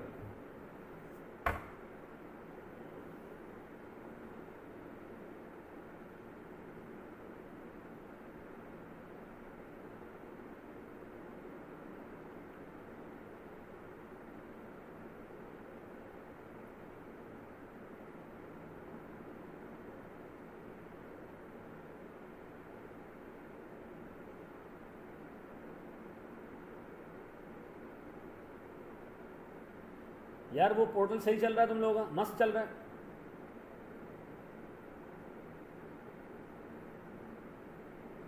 चलो जी, गुड हो गया।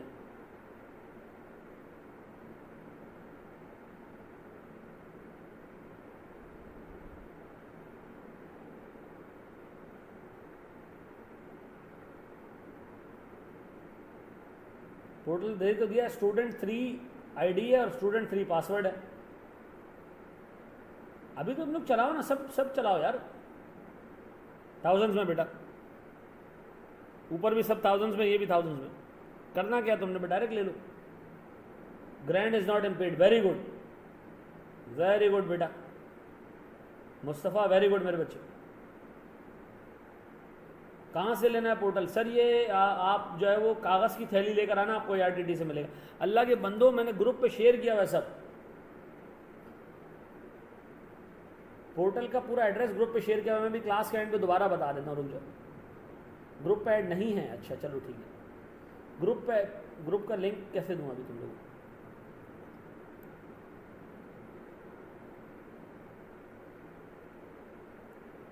बेटा इस क्लास में से तकरीबन कोई 110 लोगों की फ़ीस आई है, अभी भी इसके अंदर तकरीबन कोई 110 के करीब और बच्चे बाकी हैं जिनकी फ़ीस नहीं आई है अभी। तो वो ज़रा अज़राए करम अब मतलब पैसा ढीला करें। आज की क्लास पोर्टल पे कल सुबह तक आ जाएगी, बिल्कुल हो जाएगा अपलोड सुहेल, बिल्कुल हो जाएगा।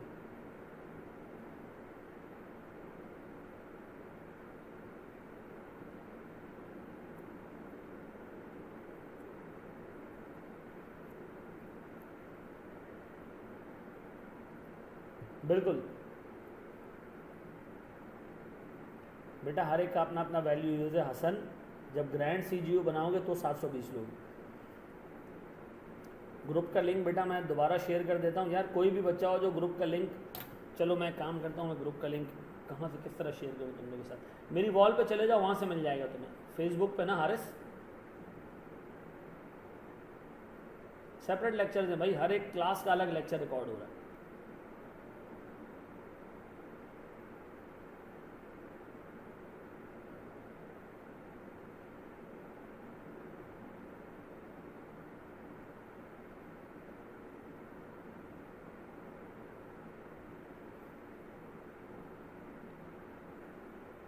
चलें जी, मैं कर रहा हूँ सर इसको। अच्छा जी, 8:23 हो चुके हैं। अभी तुम्हारी शायद कंपनी लॉ की भी क्लास है, तो मैं क्लास यहीं तक रख रहा हूँ, ठीक है जी। अब वीक में जो है वो हम 4 क्लासेस अपनी कर देंगे, बस मेरी थोड़ी सी जो है वो तबीयत सेट होने दो, तो हम इंशाल्लाह ताला सैटरडे संडे का भी टाइम ज़रा सा इंक्रीज़ कर देंगे, ठीक है जी। और थैंक यू वेरी मच आपके पेशेंस के लिए। वीडियोस पे पूरी पोर्टल, अच्छा फुल स्क्रीन जिसके पास नहीं आ रही है वो एक सॉफ्टवेयर है ज़ेन के नाम से, वो डाउनलोड कर ले, ठीक है ना। मैं बता दूंगा, अभी मैं ग्रुप पे आके सब कुछ शेयर कर देता हूँ, ठीक है जी। बस दुआ करना भाई, ये सवाल अगली क्लास में हम कर लेंगे, ठीक है जी। दुआ करना अल्लाह ताला यार बस थोड़ा जल्दी सेहत याबी दे दे, थोड़ा जो है वो मतलब गुर्दों से ब्लीडिंग हो रही है, ये बंद हो जाए ताकि मैं ज़रा सुकून में आ जाऊँ। ठीक है जी, ठीक है, जज़ाकल्लाह मेरे बच्चों, अल्लाह तुम्हें खुश रखे यार, थैंक यू वेरी मच।